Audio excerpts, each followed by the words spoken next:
আমি এই বিয়ে করতে পারবো না মা। কেন পারবি না? আর কতবার বলবো তোমাকে, আমি এই মুহূর্তে বিয়ে করতে চাই না, তাও একজন হাঁটুর বয়সী মেয়েকে। আমার একটা ক্যারিয়ার আছে, লাইফ আছে, আমি আমার ক্যারিয়ারটা গুছিয়ে নিতে চাইছি। এটা কেমন কথা বাবু? তুই তো নিজেই বলেছিলি তুই বিয়ে করবি। সারাদিন তোমাদের ঘ্যান ঘ্যানানিতে রেগে বলেছিলাম মেয়ে দেখতে। কে ভেবেছিল তোমরা সেই কথা ধরে একদম বিয়ের দিনক্ষণ ঠিক করে এসে আমাকে জানাবে? বাবু, বিয়েটা আমরা ঠিক করে ফেলেছি, পরশু বিয়ে। আর আজ তুই বলছিস তুই বিয়ে করতে চাচ্ছিস না? মেয়েটাকে তুই তো এখনো দেখিসনি। একবার দেখ, বিয়েটা না করে থাকতে পারবি না। উঠে দাঁড়ালো আরহাব। পুরো নাম আরহাব ইস্তিয়াত। শান্ত অথচ গম্ভীর কণ্ঠে বলল, আমার রুচিবোধ এতটাও নিচে নামিনি যে হাঁটুর বয়সী একটি মেয়েকে চোখের দেখায় বিয়ে করে ফেলবো। আর তোমাদের কাণ্ডজ্ঞান দেখলে আমি অবাক হয়ে যাই। আমার বয়স 30 আর মেয়ে এখনো 18 পেরোয়নি। তোমরা কি না তার সাথে আমার বিয়ে ঠিক করে ফেলেছো? মানুষ যখন জানতে পারবে তরুণ রাজনীতিবিদ আহরাব ইশতিয়াত এমন একটা মেয়েকে বিয়ে করেছে যে এখনো 18 পেরোয়নি, তখন আমার মান সম্মান আর কিছু বাকি থাকবে? আমার এতদিনের সাজানো ক্যারিয়ার মুহূর্তেই ধ্বংস হয়ে যাবে। বাল্যবিবাহের অপরাধে আমাকে পুলিশ ধরে নিয়ে যাবে। উদ্বিগ্ন হলেন আয়শা বেগম। এ সময়ে সে ছেলের মুখে এ কথা মোটেও আশা করেননি তিনি। তাছাড়া মেয়ে তার বড় ভাইয়ের শালার মেয়ে। বড় মুখ করে তাদের কথা দিয়েছিলেন আয়শা বেগম। মেয়েকে প্রথম দেখাতে তার বেশ পছন্দ হয়েছিল, তাই আর বয়সের দিকে তাকায়নি সে। সরাসরি বিয়ে ঠিক করে ফেলেছে। কে জানতো এই সময়ে এসে ছেলে তার বেঁকে বসবে। অসহায় কণ্ঠে আয়শা বেগম বলল, আহরা, আর কিছু বলার পারল না বলতে সে। তার আগে আরহাম বলল, আমি আর কোনো কথা শুনতে চাইছি না। আমি এই বিয়েটা করব না, ব্যাস এটাই শেষ কথা। বিয়ে ভেঙে দাও তুমি। আয়শা বেগমের সামনে আর 1 মিনিটও দাঁড়ালো না আরহাব। হনহন করে হেঁটে বেরিয়ে গেল। সে খুব ভালোভাবে জানে এই মুহূর্তে মায়ের সামনে থাকলে ইমোশনাল ব্ল্যাকমেল শুরু করবে, কান্নাকাটি শুরু করবে। আর মায়ের কান্না একদম সহ্য করতে পারে না আরহাব। তাই আয়শা বেগমের কিছু বলার আগে দ্রুত প্রস্থান করলো সে। এরপর মাথায় হাত দিয়ে ধপ করে বসে পড়ল আয়শা বেগম। সে এই মুহূর্তে এসে বিয়ে ভাঙবে কথা কিভাবে বলবে? এরপর কিভাবে আর কোন মুখেই বা বড় ভাইয়ের আর তার শ্বশুর বাড়ির লোকের সামনে দাঁড়াবে? বড় ভাইকে বা কিভাবে মুখ দেখাবে সে? বড় ভাবি কত ভালোবাসতেন তাকে। বিছানায় নিশ্চুপ বসে রয়েছে নিশিতা। শরীরে তার লাল রাঙা একটি তাঁতের শাড়ি জড়ানো। সদ্য পা দিয়েছে কলেজে গণ্ডিতে। বয়স আর কতই বা হবে? এই 16 কিংবা 17। তখনই যেন চারদিকে হই হুল্লোড় পড়ে গিয়েছে তার বিয়ের। সে যে এই মুহূর্তে বিয়ে করতে চায়নি, কিন্তু মুখ ফুটে বলতে পারেনি কাউকে। গ্রামের মেয়ে সে, স্বভাবই ভদ্র, স্বল্পভাষী, লাজুক। তবুও শেষে মনকে বুঝিয়েছে সে, মেনে নিয়েছিল নিজের ভাগ্যকে। স্বপ্ন দেখা শুরু করেছিল এক অজানা পুরুষকে নিয়ে। একবার ছবি দেখে তার ছবি এঁকে নিয়েছিল নিজের মনের মধ্যেখানে।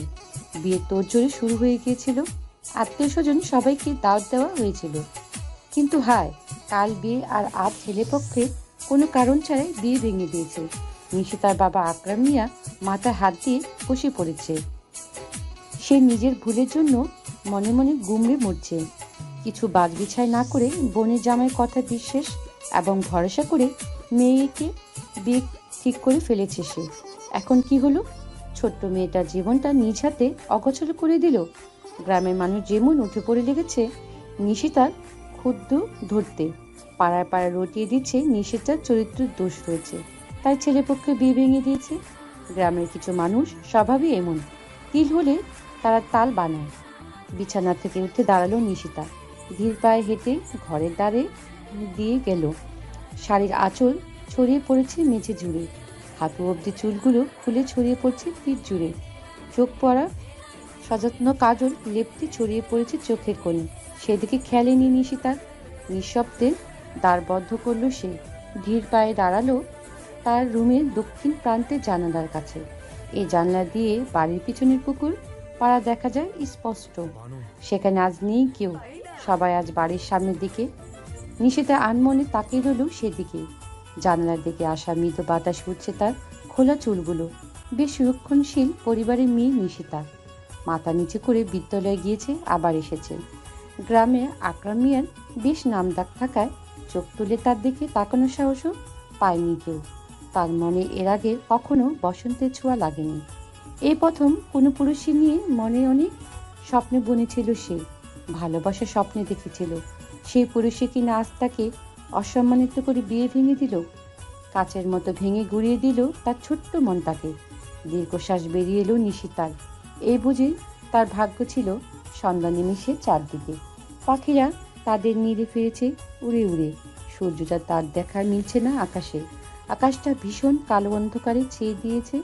সূর্য ডুব দিয়েছে তার আরেক ঠিকানায়। মাগরিবের নামাজ শেষ হয়েছে কিছুক্ষণ আগে। বাড়ির সকল মিটিংয়ে বসেছে নিশিতাকে নিয়ে। বিয়েটা তার ভেঙে গেল, এখন কি করা আছে?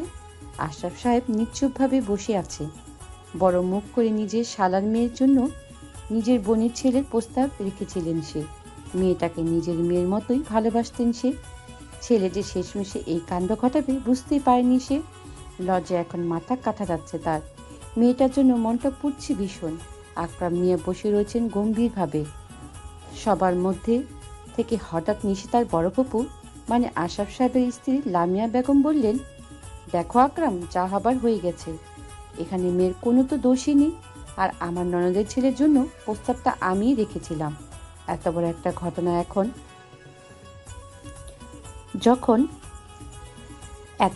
ঘটনা যখন আমার জন্য হয়েছে, তখন নিশিতার দায়িত্ব আমি নিতে চাই। আমি ওকে আমার সাথে নিয়ে যেতে চাই।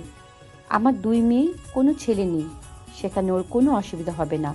এতক্ষণে মুখ খুলেন আকরাম মিয়া, গম্ভীর কণ্ঠে বলল, আমার মেয়েকে আমি কোথায় যেতে দেব না। তোর কথা শুনে আমি একটা ভুল করেছি বাবু। আমার মেয়েটার কী বা বয়স হয়েছে, তবুও তোর কথা শুনে আমি আমার মেয়ের বিয়ে দিতে চেয়েছিলাম। নিজেই নিজের ছোট্ট মেয়েটা সর্বনাশ ডেকে এনেছি আমি।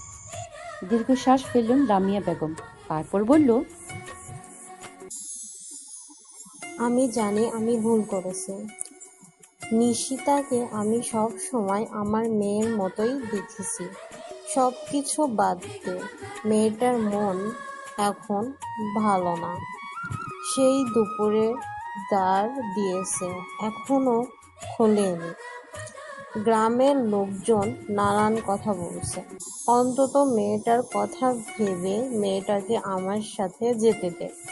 এখানে মেয়েটা ভালোভাবে থাকতে পারবে না।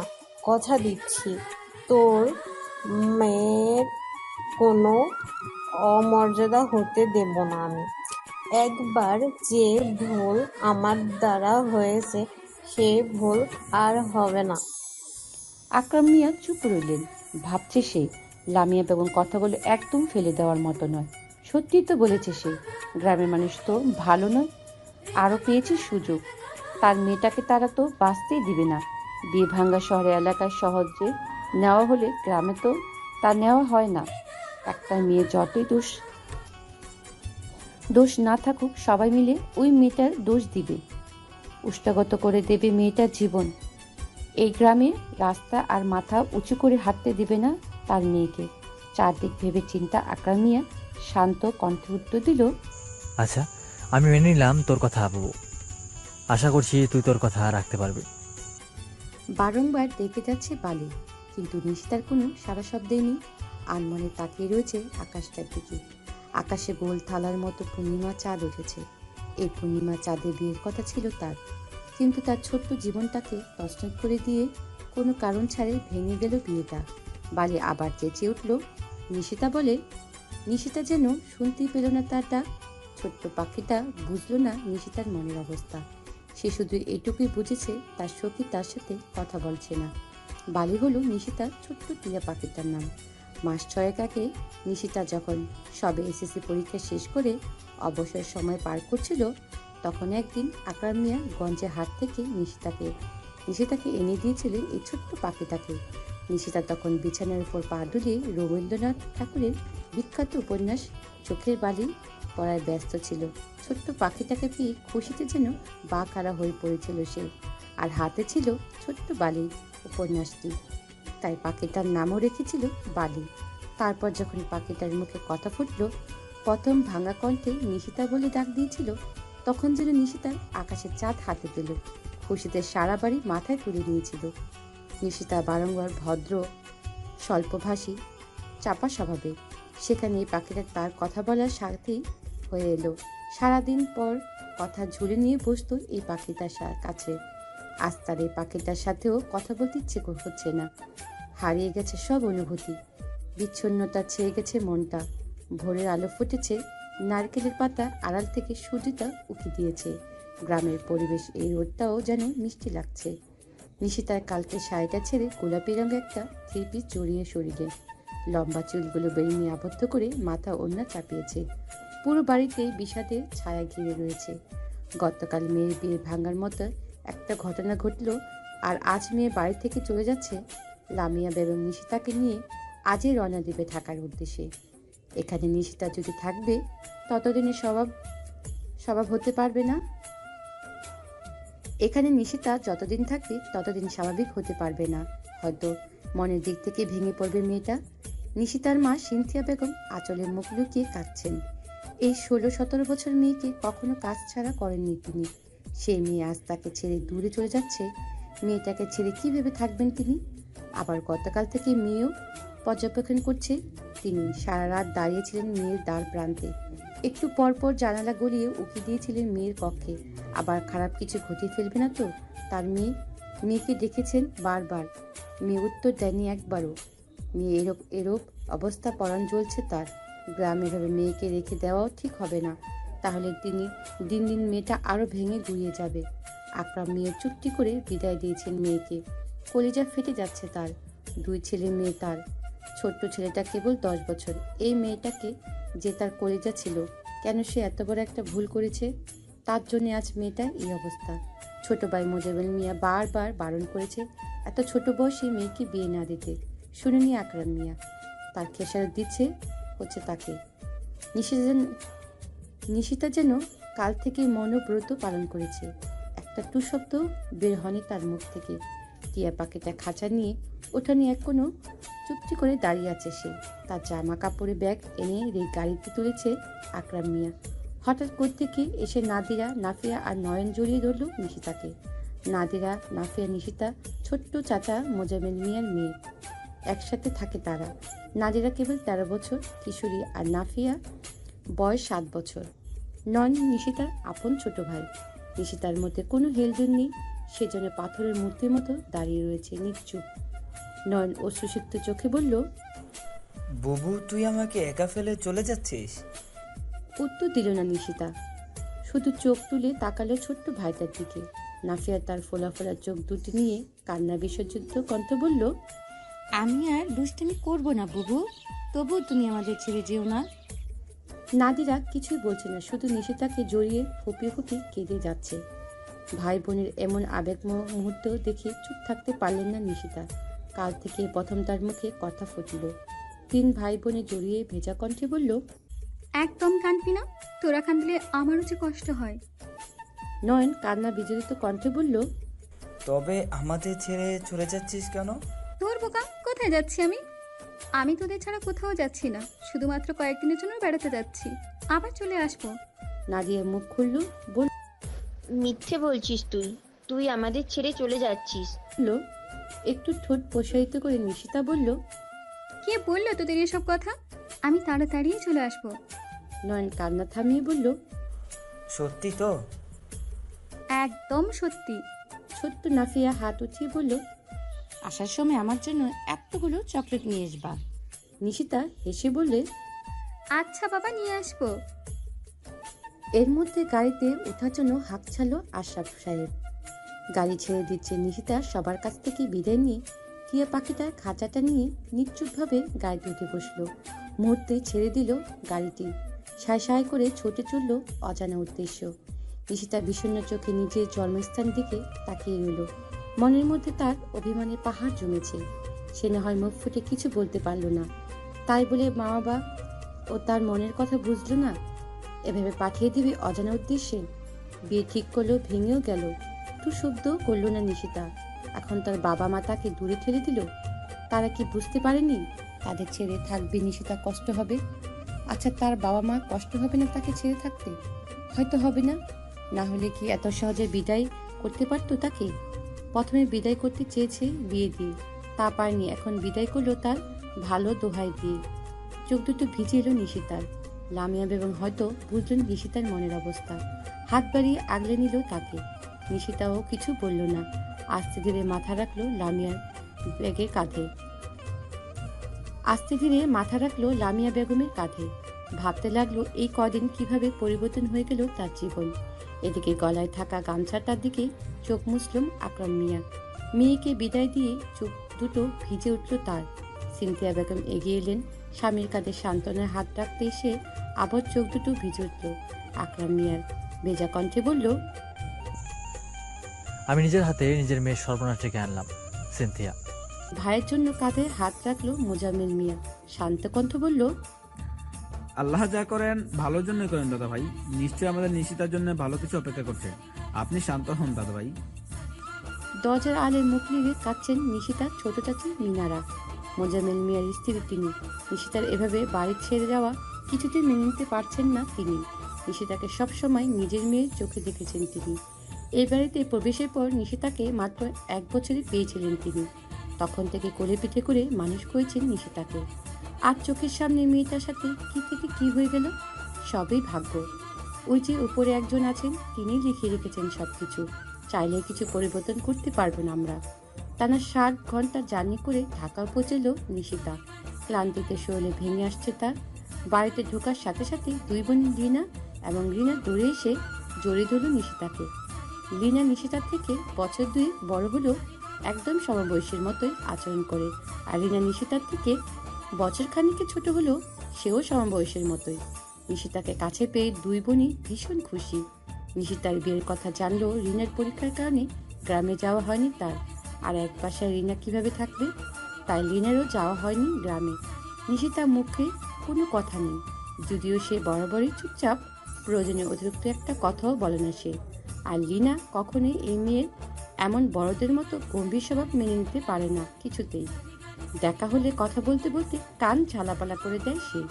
তবে নিশিতা কখনো বিরক্ত প্রকাশ করে না পাতে। নীরব স্রোতের মতো শুনতে থাকে তার হাজারো উদ্ভুত কথা।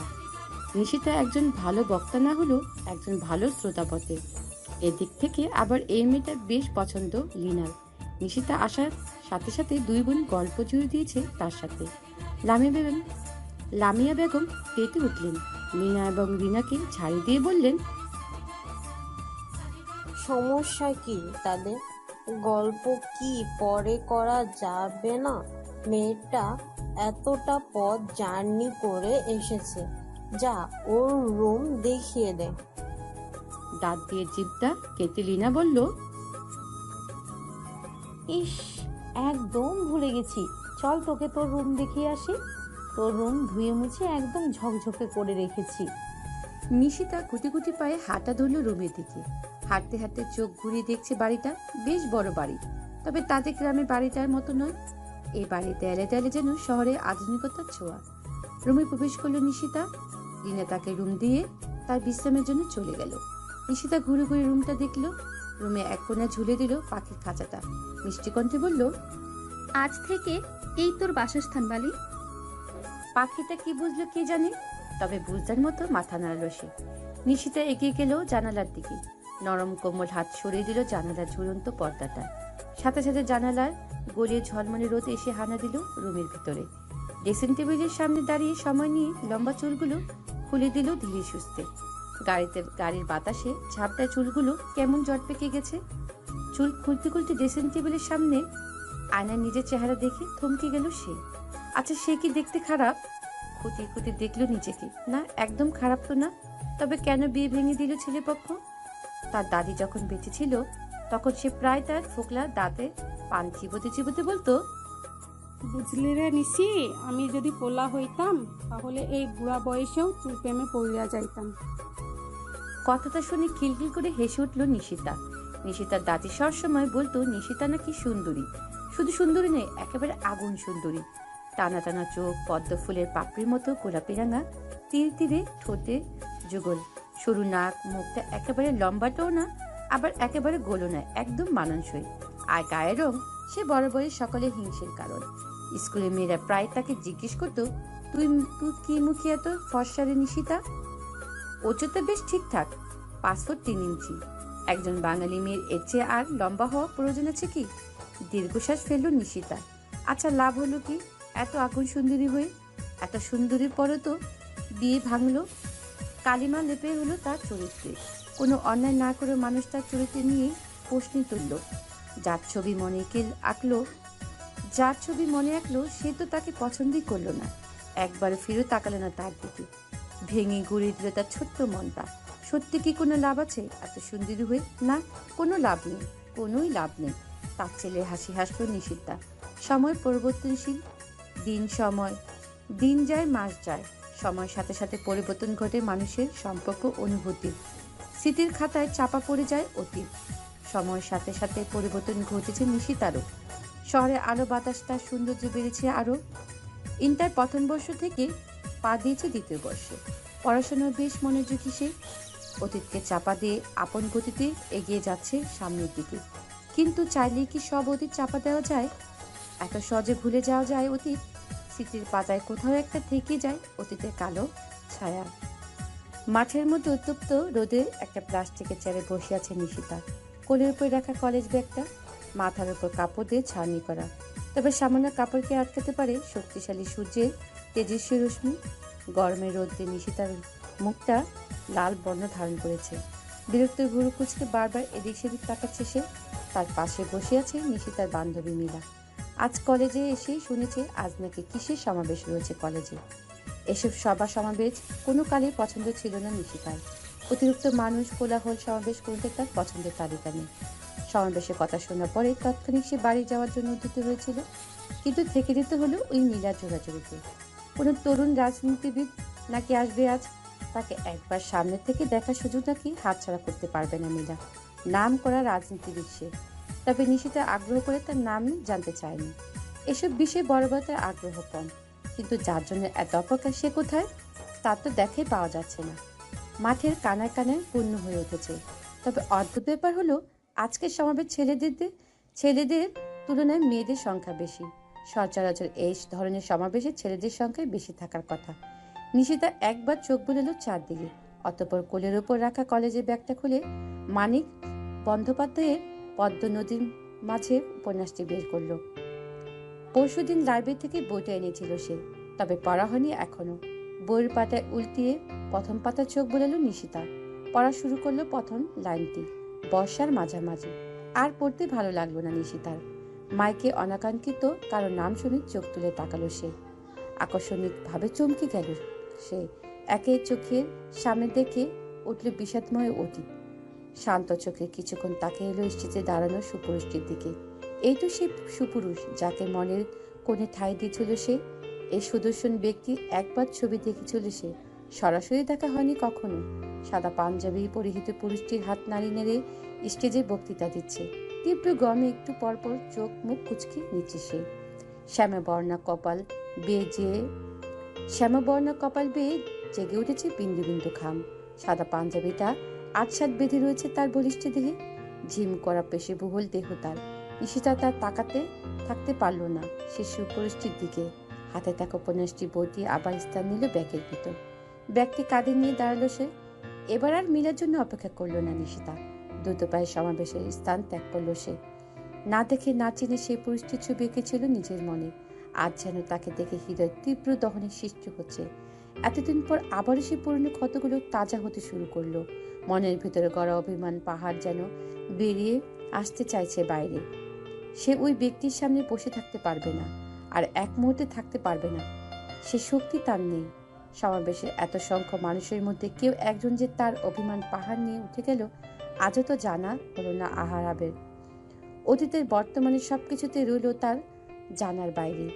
সে কখনো জানতেও পারল না তার ভুলের জন্য একটা ছোট্ট মনের জীবন এলোমেলো করে দিয়েছে।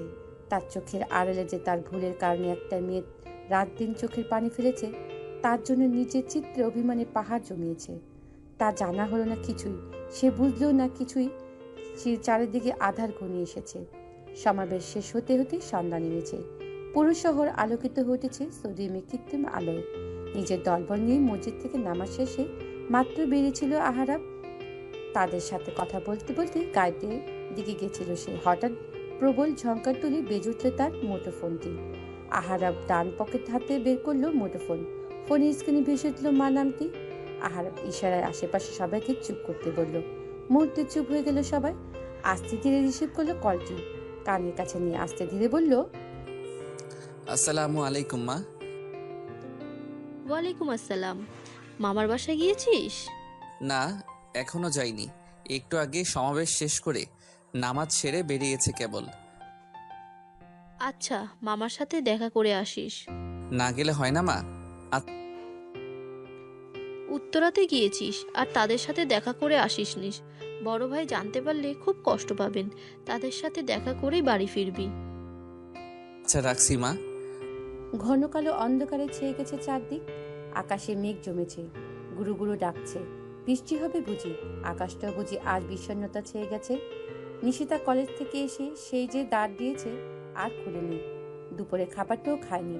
লামিয়া বেগম ঘুরে ঘুরে অনেক বাড়ি দেখে এসেছে নিশিতাকে, তবে বারবার ভিতর থেকে একটাই উঠতে এসেছে, খাবো না, খিদে নেই। ডাইনিং রুমে সোফায় চিন্তিত মুখে বসেছে লামিয়া বেগম। আশরাফ সাহেব পাশে দাঁড়িয়ে রয়েছে লিনা আর রিনা। তারাও বেশ চিন্তিত। হঠাৎ মেয়েটার হলো কি? সকালে তো ঠিকই ছিল সবটা। হাসি মুখে কলেজ গেল আর বিষণ্ণ মুখে কলেজ থেকে ফিরল। কলেজে কি কিছু হয়েছে? মেয়েটাকে জিজ্ঞেস করলেও কিছু জানা যাবে না, মনে হয় না। মেয়েটা যে বড্ড চাপা স্বভাবের। কষ্টে গুড়িয়ে গেল, নিজের কষ্টের কথা কাউকে বলবে না। হঠাৎ ঝঙ্কার তুলে বেজে উঠল কলিং বেলটা। লিনা ভরু কুচকে শুধালো, এত রাতে আবার কে এলো? লিমা বেগম খিটখিটে কণ্ঠে বলল, সে তো দরজা খুলেই দেখতে পাবি, যা গিয়ে দরজা খুলে দে। লিনা বেশ ভঙ্গিতে হাই তুলতে তুলতে দরজা খুলে দিল। সামনে ব্যক্তিকে দেখে চমকে গেল সে। অবাক হলো ভীষণ। পিছন থেকে লামিয়া বেগম হাঁক ছাড়লেন। এইভাবে খাম্বার মতো দাঁড়িয়ে আছিস কেন? কে এসেছে? আহারাব লিনার দিকে তাকালো একবার, অতঃপর তার পাশ কাটিয়ে ভিতরে ঢুকলো। আকস্মিক আহারাবকে দেখে চমকে গেল সবাই। লামিয়া বেগম এবং আশরাফ সাহেব একে অপরের মুখ চাওয়াচাই করছে। সেই যে বিয়ে ভেঙেছে, তারপর থেকে আহারাব তাদের বাসায় আসেনি। আজ হঠাৎ কি মনে করে? তবে কি নিহিতার মন খারাপের কারণে আহারাব সূক্ষ্ম দৃষ্টিতে পর্যবেক্ষণ করলো সবাইকে। সে বেশ ভালো বুঝতে পেরেছে তাকে দেখে চমকে গিয়েছে সবাই। চমকানোরই কথা। এতদিন পর হুট করে কাউকে কিছু না জানিয়ে এভাবে আসলে তো চমকানোই স্বাভাবিক। আহারাব লিনাকে চোখের ইশারায় ডাকলেন। হাত থাকা মিষ্টি চানাচুর বিস্কিট প্যাকেট ধরিয়ে দিল তাকে। লামিয়া বেগমের দিকে তাকে মিষ্টি হাসলো, বলল, ওভাবে তাকিয়ে আছো কেন মামিমা? মনে হচ্ছে যেন ভূত দেখেছো। মেয়েকে হাসলো লামিয়া বেগম, বলল, বাবা, হঠাৎ এতদিন পর দেখে একটু চমকে গিয়েছিলাম। তোমাদের চমকে দিতেই তো এসেছি আমি। আচ্ছা বস, এখন আমি তোর জন্য শরবত আনি। হ্যাঁ হ্যাঁ, তাই করো। গলাটা শুকিয়ে গেছে ভীষণ। রিনা বিড়বিড় করে বলল, গলা শুকিয়ে গেছে তো পানি খান, শরবতের কি প্রয়োজন? লিনা একটা চিমটি কাটলো রিনার হাতে। রিনা আহ শব্দ করে তাকালো লিনার দিকে। লিনা ফিসফিস করে বলে, চুপ থাক, ভাইয়া শুনতে পেলে তোর গর্দান যাবে। রিনা চিবিয়ে চিবিয়ে বলল, এতদিন পর এই লোককে আমাদের বাড়িতে আসতে কে বলেছে? একবার ঈশিতাপুর জীবনে আগুন জ্বালিয়ে শান্তি হয়নি, আবার এসেছে। লিনা হাত ঝোর করে বলল, চুপ জারি না, একটা কথাও যদি ভাইয়ার কানে যায় তবে আর আমাদের আস্ত রাখবে না। তাদের কথার মধ্যে হঠাৎ গম্ভীর পুরুষালী কণ্ঠে কেঁপে উঠল তারা দুজনে। আহারাব তার গম্ভীর কণ্ঠে শুধালো, কি গুজগুজ ফিসফিস করছিস তোরা? মেকি হেসে লিনা বলল, কই কিছু না তো। বিছানায় উপর হয়ে শুয়েছে নিশিতা। পিঠ জুড়ে তার ঘন কালো লম্বা চুলগুলো বিচরণ। নিজেকে ধাতস্থ করল সে। নিজেকে শক্ত হতে হবে তার। অতীতের পাতা উল্টে নিজের বর্তমানকে বিষাদময় করা কোনো মানেই হয় না। ওই পুরুষটির সাথে তো নিশিতার কোনো সম্পর্কই ছিল না।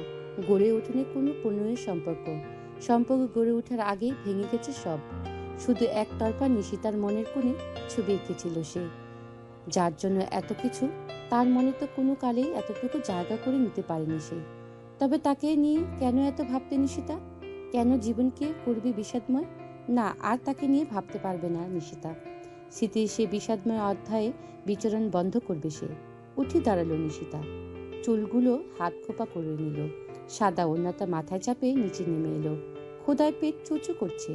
ডাইনিং টেবিলে বসে আছে আশরাফ সাহেব, আহারাব, লিনা এবং রিনা, আর তাদের সামনে দাঁড়িয়ে দাঁড়িয়ে খাবার পরিবেশন করছেন লিমা বেগম।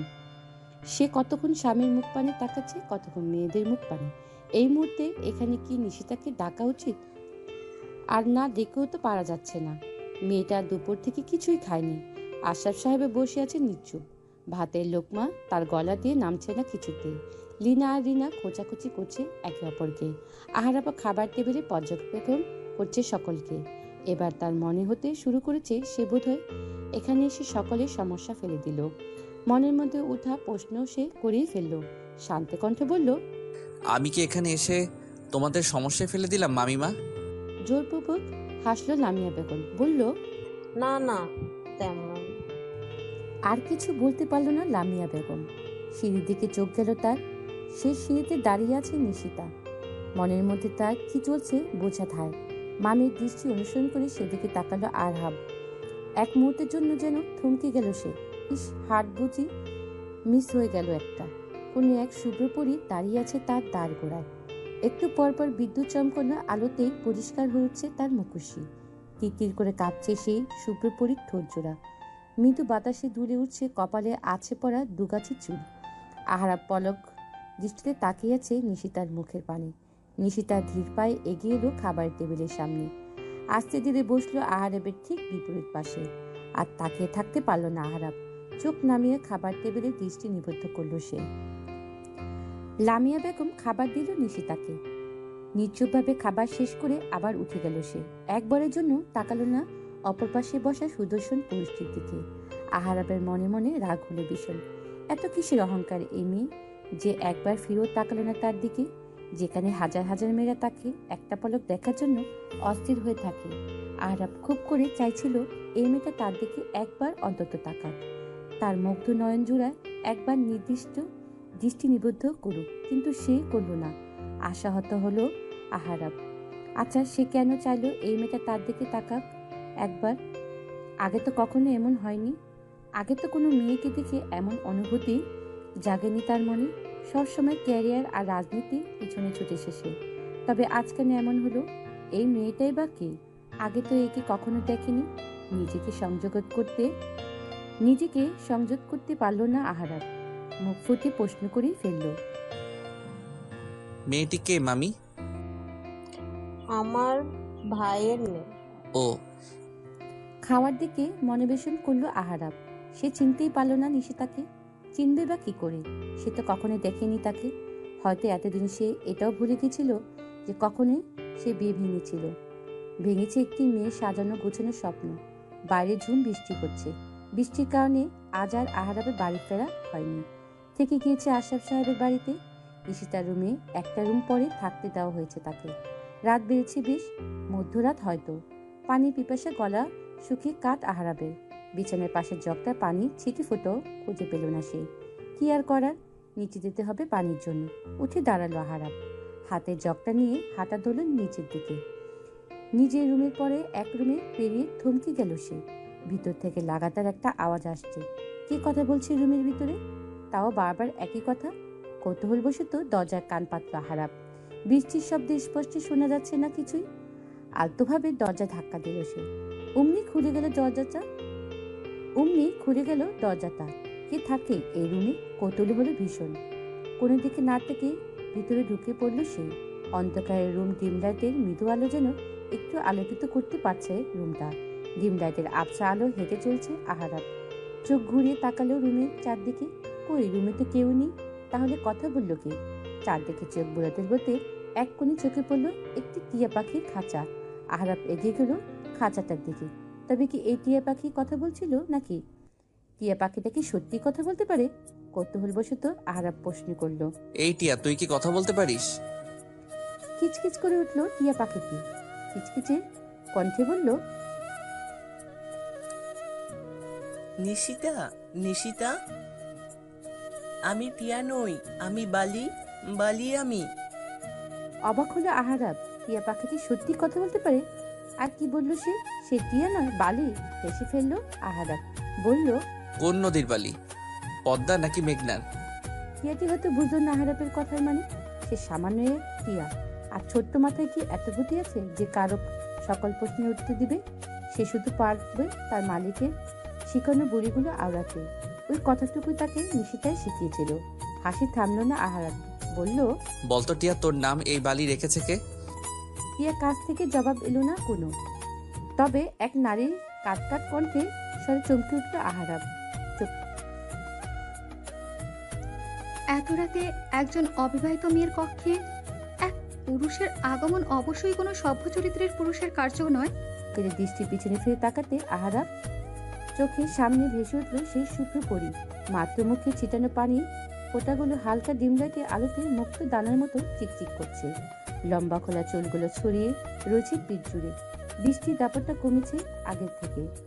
এখন হালকা বৃষ্টির সাথে মৃদু বাতাসে বইছে। বাতাসে খোলা চুলগুলো আছড়ে পড়ছে মেয়েটার চোখ মুখে। কেমন একটা মাতাল মাতাল অনুভূতি বাধা বেঁধেছে আহারাবের ভিতরে। কাপা কাপা কণ্ঠে শুধু বলল, সরি, ভুল করে চলে এসেছি। আর এক মুহূর্তে দাঁড়ালো না সে নিশিতার সামনে। মেয়েটার মধ্যে আছে কি যে এই দুইবার দেখে তাকে আসক্ত করে ফেলেছে। আহারাবের হাসি পাচ্ছে ভীষণ। সেই পুরুষকে হাজার চেষ্টা করে নারী বাগে আনতে পারে না, তাকে কিনা মাত্র দুইবারে দেখাতে এমন এক পরিস্থিতি ফেলে দিচ্ছে এই মেয়ে। মেয়েটার আগুন ছোড়া সৌন্দর্যের কারণ তো বোধহয় এমনই হচ্ছে। না না, কাল সকালে এই বাড়ি ছাড়তেই হবে তাকে। এ বাড়ির মধ্যে তার জন্য নিরাপদ নয়। ক্যারিয়ার গড়তে হলে একজন সফল রাজনীতিবিদ হতে হলে এই নারীর নামক মায়াজাল থেকে দূরে থাকতে হবে। তাকে যেমন এত বছর ছিল এই নারীর মনে দুর্বলতা, আর সে মোটেও দুর্বল হতে চায় না, কিছুতেই না। গ্রীষ্ম তীব্র গরম, মাথার উপর সূর্য তীব্র তেজস্বীভাবে জ্বলে যাচ্ছে। মাত্র ক্লাস শেষে রিস্কার জন্য দাঁড়িয়েছে নিশিতা। রোজ এইটুকু পথ হেঁটেই যায় সে, কিন্তু আজ এত গরম, সব ক্লাসগুলো করে শরীরটা ক্লান্ত লাগছে ভীষণ। হাত উঁচিয়ে হাত ঘড়িটার দিকে তাকালো নিশিতা। 3টায় বেশি বেশি গেছে। এই সময় না কোনো রিস্কা আছে দেখা যাচ্ছে, আর না কোনো মানুষজন। রাস্তাটাও বেশ ফাঁকা এবং নীরব। দুপুর খেয়ে দিয়ে সবাই বিশ্রাম নিচ্ছে বোধহয়। কাঁধের ব্যাগটা খুলে একটা বই বের করে মাথার উপর ধরল নিশিতা। রোদ আটকানোর ব্যর্থ চেষ্টা। গরমে ঘেমে একাকার অবস্থা। বুড়ো কুচকি এদিক সেদিক তাকিয়ে রিস্কা অপেক্ষা করছে সে। আহারাব নিজের গাড়িতে বসে দূর থেকে এতক্ষণ পর্যবেক্ষণ করেছিল নিশিতাকে। একটা মিটিংয়ে এদিকটা এসেছিল সে। গাড়ি নিয়ে যাওয়ার সময় হঠাৎ রাস্তায় নিশিতাকে দেখে দাঁড়িয়ে পড়ল সে। মেয়েটাকে দেখলে যেন কেমন অদ্ভুত অনুভূতি হয় তার। যতই চাক মেয়েটার অপেক্ষা করে সামনে চলে যেতে পারে না সে। গাড়ির ধীর গতিতে এগিয়ে গেল নিশিতার সামনে। জানালার কাঁচ নামে উকি দিল বাইরে। ভদ্রভাবে জিজ্ঞেস করলো, এই কলেজেই পড়ো তুমি? নিশিতা ভুরু কুচকে তাকালো। এই ব্যক্তি এখানে কেন, তাও এই দুপুরে? অনিচ্ছা সত্যি নিশিতা উত্তর দিল, এমনই অসহ্য গরম, তার মধ্যে এই বান্দাকে দেখে নিশিতার মেজাজ বিগড়ে যাচ্ছে। আবার সেদে সেদে কথা বলতে এসেছে আজ। আহারাব আবার প্রশ্ন করলো, কোন ক্লাসে পড়ো তুমি? Inter second year. হেসে আহারাব বলল, আমার হাঁটুর বয়সী তুমি। এতটা পুচকে দেখে তো মনেই হয় না। মেজাজের পরাত যেন লাফিয়ে লাফিয়ে বাড়ছে নিশিতার। তবু কিছু বলল না সে। তাকে কিনা শেষ পর্যন্ত পুচকি উপদে দিল এই লোক। তাহলে কেন গিয়েছিল সেদিন তাকে বিয়ে করার জন্য প্রস্তাব নিয়ে? আবার কোনো কারণ ছাড়াই সে বিয়ে ভেঙে দিয়েছে। তখন তাকে পুচকি মনে হয়নি এই পুচকি কি মেয়ে মনে এত বড় একটা ঘটনা কি প্রভাব পড়বে? আর দাঁড়িয়ে থাকলো না নিশিতা। এখানে দাঁড়িয়ে দাঁড়িয়ে এই লোকের মুখ দর্শনের কোনো ইচ্ছেই নেই তার। এই লোককে দেখলে তার চোখের সামনে ভেসে ওঠে অতীতের বিষাক্ত কিছু স্মৃতি। সামনের দিকে হাঁটা ধরল নিশিতা। আহারাব দ্রুত গাড়ির দরজা খুলে বেরিয়ে এলো। পথ আটকে দাঁড়ালো নিশিতা। বলল, গাড়িতে বসো, আমি পৌঁছে দিচ্ছি তোমাকে। নিশিতা কাটখাট গলায় উত্তর দিল, প্রয়োজন হবে না তার, আমি নিজেই চলে যেতে পারবো। সে আমিও জানি, তবুও এই রোদে চলো, আমি পৌঁছে দিচ্ছি। বললাম তো প্রয়োজন হবে না। এখানে তো সহানুভূতি না দেখে পাবলিকের হেল্প করুন, কাজে লাগবে। আহারাব পাশ কাটিয়ে হাঁটা ধরল নিশিতা। কথাগুলো বেশ গায়ে লেগেছে আহারাবের। যেখানে হাজার মেয়ে আহারাবের ইস্তিয়াদের একটু কথা শোনার জন্য ব্যাকুল হয়ে থাকে, তার একটু দেখা পাওয়ার জন্য উৎসুক হয়ে থাকে, সেখানে আহারাব আজ নিজের থেকে এই মেয়েকে লিড দেওয়ার অফার করছে, আর মেয়েতে এত কঠিনভাবে সে প্রত্যাখ্যান করলো। বিষয়টা ইগোতে লেগেছে আহারাবের। এইটুকু পুচকি মেয়ে তার এত তেজ, কিসের এত অহংকার? রাগে ফেটে পড়ছে আহারাব। সাথে সাথে নিজের কাজের জন্য অবাকও সে। নিজের ক্যারিয়ার দাগ লাগাতে দিবে না বলে সেখানে সে নারীদের থেকে সবসময় দূরত্ব বজায় রাখে। সেখানে এই মেয়ের সাথে নিজের থেকে কথা বলতে এসেছিল। অবাক করা বিষয়, ভীষণ অবাক করা। প্রতিদিনের তুলনায় আজ বাড়িতে একটু আগেই ফিরেছে আহারাব। যেখানে বাড়ি ফিরতে রোজ রাত 8টা বা 9টা বেজে যায়, সেখানে আজ সন্ধ্যার আগে বাড়ি ফিরেছে সে। সূর্য এখনো ডুবে অন্ধকারে স্বাগত জানায়নি। পশ্চিম আকাশের লাল রং সূর্যটা ছাড়িয়ে রয়েছে তার লাল রঙের আলো নিয়ে। নিজের রুমে ঢুকে হাত ঘড়িটা ছুঁড়ে ফেললো বিছানা আহারাব। রাগে কপালের রগগুলো ফুলে উঠছে। একটুখানি পুচকে একটা মেয়ে কিনা তাকে আজ ইগনোর করছে। দ্য গ্রেট আহারাব ইস্তিয়াদকে রাগে গজগজ করতে করতে শার্টের টপ বোতাম খুলতে খুলতে বিছানায় বসলো সে। চোখ বন্ধ করে জোরে জোরে নিঃশ্বাস নিয়ে নিজেকে শান্ত করার চেষ্টা মনোযোগ দেয় সে। তখনই তার রুমে ঢুকলো মেহেরাব আর মাহবুব। আহারাবের যমজ 2 ভাই তারা। আহারাবের থেকে বছর 3 ছোট তারা। রুমে ঢুকতেই বুঝতে পারলো তাদের ভাই কোনো কারণে রেগে আছে ভীষণ। এই মুহূর্তে এখানে কোনো কথা বলার মানে নিজের বিপদ নিজে ডেকে আনা। ঢোক গিলল 2 ভাই। একে অপরের দিকে তাকে নিশ্চুপভাবে পা বাড়ালো দরজার দিকে। তখনই চোখ বন্ধ অবস্থায় আহারাব গম্ভীর কণ্ঠে শুধালো, কি সমস্যা? কি বলতে এসেছিলি? মেহেরাব কোণে দিয়ে গুঁতো মারল মাহবুবকে। ফিসফিসে বলল, তুই বল। মাহবুব পাল্টা বলল, তুই বল? তুই না আমার থেকে 1 মিনিটের বড়। 1 মিনিটের বড়?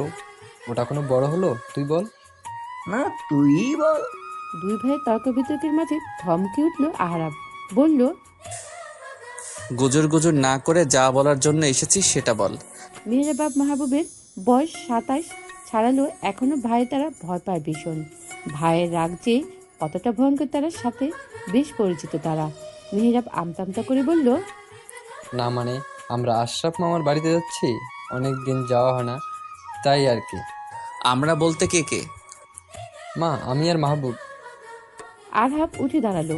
শার্ট খুলে রাখা বোতাম দুটো লাগাতে লাগাতে বলল, চল। কোথায়? মামার বাড়িতে। অবাক হলে 2 ভাই একে অপরের দিকে তাকিয়ে। আবার কণ্ঠ মেহেরাব বলল, তুমিও যাবে? কেন, তোদের সমস্যা আছে কোনো? যদি থেকেও থাকে তবু আমি যাচ্ছি। বিস্ময় চোখ দুটো বড় বড় হয়ে গেলে 2 ভাইয়ের চোখে। যে ভাইকে সারাদিন পায়ে ধরে কোথায় নেওয়া যায় না, সারাদিন পার্টি অফিস দল আর রাজনীতি নিয়ে দৌড়ে করে, সে আজ নিজে যাবে মামার বাড়ি। এই ঘটনা কি বিশ্বাস করা যায়? মোটেও না। মাহবুবের দিকে হাত বাড়িয়ে দিল, বলল, একটা চিমটি মারতো, আমি কোনো স্বপ্ন দেখছি না তো। মাহবুব চিমটি মারল মেহেরাবের হাতে। আহ করে চিৎকার করে উঠল মেহেরাব। কটমট করে বলল, এত জোরে চিমটি মারলি কেন? মনে হচ্ছে মাংস খুবলে নিয়েছিস, রাক্ষস কোথাকার। আমি রাক্ষস হলে তুই কি? তুই বড় রাক্ষস, আমার থেকে 1 মিনিটের বড় রাক্ষস। কি বললি তুই? দাঁড়া। ভেঙচি কাটলো মাহবুব। দৌড়ে নিচে চলে গেল মায়ের কাছে। এই ছেলে দুটো আর বড় হলো না। এদের আচরণ দেখে কে বলবে এদের বয়স 27 ছাড়িয়েছে? বয়স বাড়লেও যেন বাচ্চামো স্বভাব ছাড়তেই পারে না তারা। এদের নিয়ে মাঝে মাঝে ভীষণ চিন্তায় পড়ে যায় আয়শা বেগম। ঘড়ি কাটা রাত 8টায় ছুঁই। কীর্তনালয় চিকচিক করছে চারদিক। শহরের কোলাহল এখনো নীরবতা থাকেনি। নিশিতা নিজের রুমে পড়ছিল। মাত্র কিছুদিন পরে তার টেস্ট পরীক্ষা। পড়ার টেবিলে পাশে রাখা খাঁচার থেকে বালি বারবার ডাকছিল, নিশিতা নিশিতা করে। বিরক্ত হলো নিশিতা। বিরক্ত ভরা কণ্ঠে বলল, উফ বালি, কতবার তোকে কথা বলতে নিষেধ করেছি বলতো? পড়ছি তো আমি। অমনি বালি চেঁচিয়ে উঠল, নিশিতা পড়ছে, নিশিতা পড়ছে। নিশিতার বিরক্তি আরো বাড়ল। উঠে দাঁড়ালো সে। খাঁচাটা হাতে নিয়ে বলল, এখন আমার রুমেই রাখবো না তোকে, উষ্টা মেরে দিয়ে আসবো লীনা আপুর কাছে। সেখানে তুই বকবকানির মনে এসে বকবক করিস। দরজা খুলে খাঁচা হাতে বেরিয়ে এলো নিশিতা। মাঝে মাঝে যখন পড়ার চাপ থাকে আর বালি বিরক্ত করে, তখন তাকে লীনার রুমে রেখে আসে নিশিতা। লিনাও বেশ খুশি হয় তখন। তার বকবকারই একজন সঙ্গী হয়, আর নিশিতার জন্য ভালো হয়। বালি নতুন নতুন কথা শেখে। লিনার রুমে গেলে নিশিতা কোথাও নেই, সে গেল কোথায়। বালিকে নিয়ে আবার নিজের রুমের উদ্দেশ্যে রওনা হলো সে। মাঝপথে থমকে দাঁড়ালো। নিচ থেকে চেঁচামেচি আওয়াজ শোনা যাচ্ছে, বেশ কিছু মানুষের কণ্ঠ শোনা যাচ্ছে। আচ্ছা, বাড়ি থেকে কেউ এসেছে? হয়তো এসেছে। লিনা কি তবে সেখানে? রুমে যেহেতু নেই, তাহলে সেখানেই হবে। নিশিতার নিচে কারো এসেছে না দেখে বালিকে নিয়ে নিচে নেমে এলো। লিনা কি তবে সেখানেই? রুমে যেহেতু নেই, তাহলে সেখানেই হবে। নিশিতা নিচে কারা এসেছে না দেখে বালিকে নিয়ে নিচে নেমে গেল। সে সিঁড়িটার দিকে নিচে পা রাখতে থমকে দাঁড়ালো সে। কিছু পরিচিত মুখ দেখে যেন স্তব্ধ হয়ে গেল ক্ষণিকের জন্য। অতীতের স্মৃতি যেন আবারও নাড়া দিল তার। তবে এবার আর ভেঙে পড়া যাবে না, নিজেকে শক্ত রাখতে হবে। সে সম্পর্কটা কখনো গড়ে ওঠেনি। সে সম্পর্ক নিয়ে এত কষ্ট, বিষণ্ণতা, অভিমান রেখে কি লাভ? স্বাভাবিক থাকতে হবে তাকে। মলিন হাসল নিশিতা। একটু এগিয়ে সালাম দিল আয়েশা বেগমকে। নিশিতাকে দেখে এতক্ষণ তার অবস্থাও কিছুটা নিশিতার মতোই হয়েছিল। এক মুহূর্তের জন্য থমকে গিয়েছিল সে। প্রায় 1 বছর আগে নিজের ছেলের জন্য সে অন্যায় করেছিল এই ছোট্ট মেয়েটার সাথে। তবে এটা ঠিক যে প্রথম দেখাতে নিশিতার মন কেড়েছিল তার। নিশিতা চাল চলন, আচার আচরণ, ভদ্রতা সব কিছুতেই মুগ্ধতা করেছিল তাকে। নিশিতার সালামের ঘোর কাটল আয়েশা বেগমের। সালামের উত্তর দিয়ে সে বলল, ওয়ালাইকুম আসসালাম, কেমন আছো মা? জি আন্টি, ভালো। কেমন? নিশিতা এগিয়ে গেল মেহরাব আর মাহবুবের দিকে। বছর খানেক আগে আয়েশা বেগমের সাথে তারও গিয়েছিল নিশিতার বাড়িতে। সে 1-2বার দেখাতেই নিশিতার মনে রেখেছিল তাদের। চিন্তাও বেগ পেতে হয়নি আজ। নিশিতা শান্ত কণ্ঠে তাদের জিজ্ঞেস করল, কেমন আছেন আপনারা? নিশিতাকে দেখে এতক্ষণ আরো ঘোরের মধ্যে চলে গিয়েছিল। নিশিতার প্রশ্নে ঘোর কাটল তাদের। মেহরাব উত্তর দিল, ভালো আছি আমরা। তুমি কেমন আছো? জি আলহামদুলিল্লাহ ভালো আছি। কখন এলেন? এই তো একটু আগেই। আচ্ছা। আর কিছু বলল না নিশিতা। পাখির খাঁচাটা হাতে দিল লিনার। বলল, আপু, বালিকে একটু তোমার কাছে রাখবে প্লিজ। আরে প্লিজ বলতে হবে না, রাখবো আমি। এগিয়ে গেল মাহবুব। পাখিটা খাঁচার 2টা টোকা দিয়ে জিজ্ঞেস করলো, পাখিটা তোমার? নিশিতা মাথা নাড়ালো, যার মানে হ্যাঁ, এটাই তার। খাঁচাটার দিকে একটু ঝুঁকলো মেহরাব। জিজ্ঞেস করলো, এই পাখি, কি নাম তোর? বালি। বালি বালি আমার নাম। হেসে ফেললো মেহরাব আর মাহবুব। মাথা উঠিয়ে মেহরাব বলল, বাহ, পাখিটা দেখছি ভীষণ সুন্দর কথা বলে। নিশিতা নরম কণ্ঠে বলল, আচ্ছা আমি যাই, আমার পড়তে হবে, সামনেই পরীক্ষা। কথাটা বলে 1 সেকেন্ডও দাঁড়ালো না নিশিতা। কাউকে আর কিছু বলার সুযোগও দিল না। লম্বা লম্বা পা ফেলে চলে গেল রুমের দিকে। আরহাব এতক্ষণ ভুরুকুচকে তাকিয়েছিল নিশিতার দিকে। সে অবাক হয়েছে এটা দেখে তার মা ভাই এই মেয়ের সাথে পূর্ব পরিচিত। তাছাড়া এই মেয়েটা এখানে এসে সবার সাথে কথা বলল, তবে তার সাথে একটা কথাও বলল না, পাত্তাই দিল না তাকে।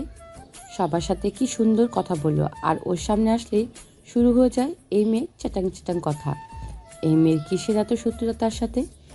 কেন সবসময় এত অনীহা তার প্রতি? আরহাবের রাগ যেন তরতর করে বাড়ছে। রাত 1টা, বাড়িতে সবাই ঘুমিয়ে গেছে। শহরে কোলাহল কমে গেছে। সারাদিন বিরক্তিকর গাড়ি হর্ন, মানুষের চেঁচামেচি আর শোনা যাচ্ছে না। শুধু শোনা যাচ্ছে রাতে নিশাচর নিকট পতঙ্গের ডাক। আবার মাঝে মাঝে 2-1টা কুকুরে ঘেউ ঘেউ করে ডেকে উঠেছে। নিশিতা এখনো বসে রয়েছে পড়ার টেবিলে। পড়াশোনা কিছুই তার মাথায় ঢুকছে না। মাথায় তার 1000 চিন্তা। সে না চাইতে অতীতের বারবার কড়া নাড়ছে তার স্মৃতির পাতায়। নিজের ভিতরে চাপা অর্থনাথগুলো যেন বেরিয়ে পড়তে চাইছে আজ। এতদিন যা তার অপ্রকাশিত ছিল, একবার অবশ্যই নিচে গিয়েছিল সে, চুপচাপ খেয়ে আবারও চলে এসেছে। কারোর সাথে কোনো কথাই হয়নি তার। দীর্ঘশ্বাস ফেলল নিশিতা। বইয়ের পাতাগুলো আবার উল্টানো শুরু করলো। তখন থেকে এই একই কাজ করছে সে। পড়ছে না কিছুই, শুধু বইয়ের পাতাগুলো আনমনে উল্টাচ্ছে। হঠাৎ দরজা করা নাড়ল কেউ। হয়তো লিনা এসেছে বালিকে নিয়ে। ইস, বালির কথা একদম ভুলেই গিয়েছে সে। সে কখন বালিকে রেখে এসেছে রিনার কাছে, খুব জ্বালাচ্ছে বোধ হয় তাকে। আসলে মস্তিষ্ক জুড়ে এত বিষণ্ণতা থাকলে কি আর বাইরের পৃথিবীর কোনো কথা মনে থাকে? চেয়ার ছেড়ে উঠে দাঁড়ালো নিশিতা। বিছানা ফেলে রাখা অবহেলিত ওনার গায়ে জড়ালো সুন্দরভাবে, অতঃপর ধীর পায়ে দরজার দিকে গেল। দরজা ছিটকানি খুলে দরজা টানতে চমকে উঠল সে। দরজার বাহিরে রয়েছে আরহাব। নিশিতার পিছন ফিরে তাকালো। দেয়াল ঘড়িতে স্পষ্ট জানান দিতে 1:10 বেজেছে। নিশিতা ভুরু কুচকে তাকালো আরহাবের দিকে, গম্ভীর কণ্ঠে প্রশ্ন করলো, এত রাতে আমার রুমে? আলো জ্বলতে দেখে এসেছিলাম। ও, পড়ছিলাম আমি তাই। ও আর কিছু না। দরজাটা আটকে দিল। উদ্ধত হলো নিশিতা, তবে পারল না। তার আগে দরজা ঠেলে ভিতরে ঢুকে গেল আরহাব। নিশিতার চোখ বন্ধ করে নিল, অতঃপর জোরে একটা নিঃশ্বাস নিল। দাঁতে দাঁত চেপে বলল, এত রাতে একটা অবিবাহিত মেয়ের রুমে এভাবে আসা কোন ধরনের অসভ্যতামি? আরহাব উত্তর দিল না। এগিয়ে গেল নিশিতার টেবিলের কাছে। টেবিলের উপরে আধ খোলা বইটা হাতে নিল। এক এক পৃষ্ঠায় উল্টে উল্টে প্রশ্ন করলো, আমাকে চিনো তুমি? না চেনার তো কোনো কারণ আছে কি? নাম জানো আমার? কেন, আপনার নাম জানেন না আপনি? মেজাজ বিকে যাচ্ছে আরহাবের। ভালো ভালো দুটো কথা বলতে এসেছে এই মেয়ের সাথে, কিন্তু এই মেয়ের যেন অভ্যাসে পরিণত হচ্ছে ওর সাথে চেটান চেটান কথা। এমনিতে যেন ভাজা মাছটা উল্টে খেতে জানে না, আর ওর সামনে এলে রণচণ্ডীর রূপ ধারণ করে। আরহাব দাঁতে দাঁত চেপে উত্তর দিল, ভালোভাবে কথা বলতে পারো না তুমি? এত রাতে একজন অবিবাহিত মেয়ের রুমে আসা পুরুষ মানুষের সাথে এর থেকে ভালোভাবে আর কথা বলতে পারি না আমি। রাগ যেন এক ধাপ বেড়ে গেল আরহাবের। এই মেয়ের সাথে সে নিজেকে যতই নিয়ন্ত্রণ করার চেষ্টা করুক না কেন, এই মেয়ে তো সবসময় তেরামি করবে। হাতের বইটা শব্দ করে রাখলো টেবিলে। এক পা এগিয়ে গেল নিশিতার দিকে। ঢোক গেল নিশিতা। যতই বাড়ি অভিমান বসেতে দেখাক, সে মনে মনে ঠিকই ভয় পাচ্ছে সে, বিশেষ করে এই মুহূর্তে।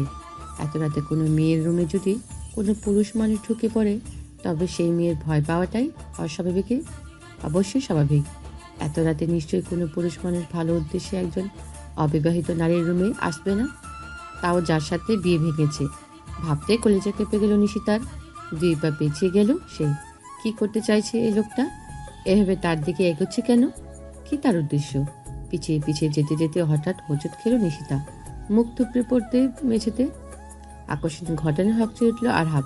আস্তে আস্তে 1 পা 2 পা করে এগানোর বদলে দ্রুত এগিয়ে গেল নিশিতার কাছে। নিশিতা পা ধরে বসে রয়েছে। পাটা বোধ হয়ে গেল, পায়ে ব্যথা পেয়েছে ভীষণ। আরহাব হাত বাড়িয়ে দিল, বলল, উঠে এসো। নিশিতা ধরল না আরহাবের হাত। কোন রকম পাশের দেয়াল ধরে উঠে দাঁড়ালো। তাচ্ছিল্যের হাসি হেসে বলল, আমি পড়ে গেলে একাই উঠে দাঁড়াতে জানি, আর তার জন্য কারো হাতের প্রয়োজন পড়ে না আমার। রাগ যেন তরতর করে বেরিয়ে গেল আরহাবের। এই মেয়ের সাথে দেখা হওয়ার পর থেকে তাকে লাগাতার ইগনোর করছে, অপমান করছে। এইটুকু পুচকি মেয়ে কিনা তার সাথে এভাবে কথা বলছে, না আর সহ্য করা যাবে না। অনেক সহ্য করছে সে। নিশিতা কোনো রকম খোলাতে খোলাতে বেরিয়ে যেতে চাইল রুম থেকে, কিন্তু পারল না। আরহাব রাগের বসে হাঁচকা টান দিয়ে নিশিতার ডান হাত ধরে আচমকা তার নিজের ভারসাম্য ধরে রাখতে পারল না সে। হুমড়ি খেয়ে পড়ল আরহাবের বুকের উপর। আরহাব এক হাত শক্ত করে কমর পেঁচিয়ে ধরল নিশিতা, অন্য হাতে নিশিতার ডান হাতে পেঁচিয়ে মুচড়ে ধরে ব্যথায় চোখ মুখ খিচে বন্ধ করে নিয়েছে নিশিতা। কোমরটা যেন খাবলে ধরেছে আরহাব। তার নখগুলো যেন টেপে গেছে নিশিতা মেধির নরম কোমরে। জ্বলন জ্বলছে ভীষণ। চুপ করে থাকতে পারল না। ব্যথাতুর কণ্ঠে বলল, ছিটা মেরে হাতটা সরে নিল নিশিতা। কাট কাট কণ্ঠে বলল, একদম আদিক হাতে দেখাতে আসবেন না, এখনই চলে যান এখান থেকে। দেখো সরি, আমি আসলে বুঝতে পারিনি। আপনি তো অনেক কিছুই বুঝতে পারেন না, অবুঝ শিশু কিনা।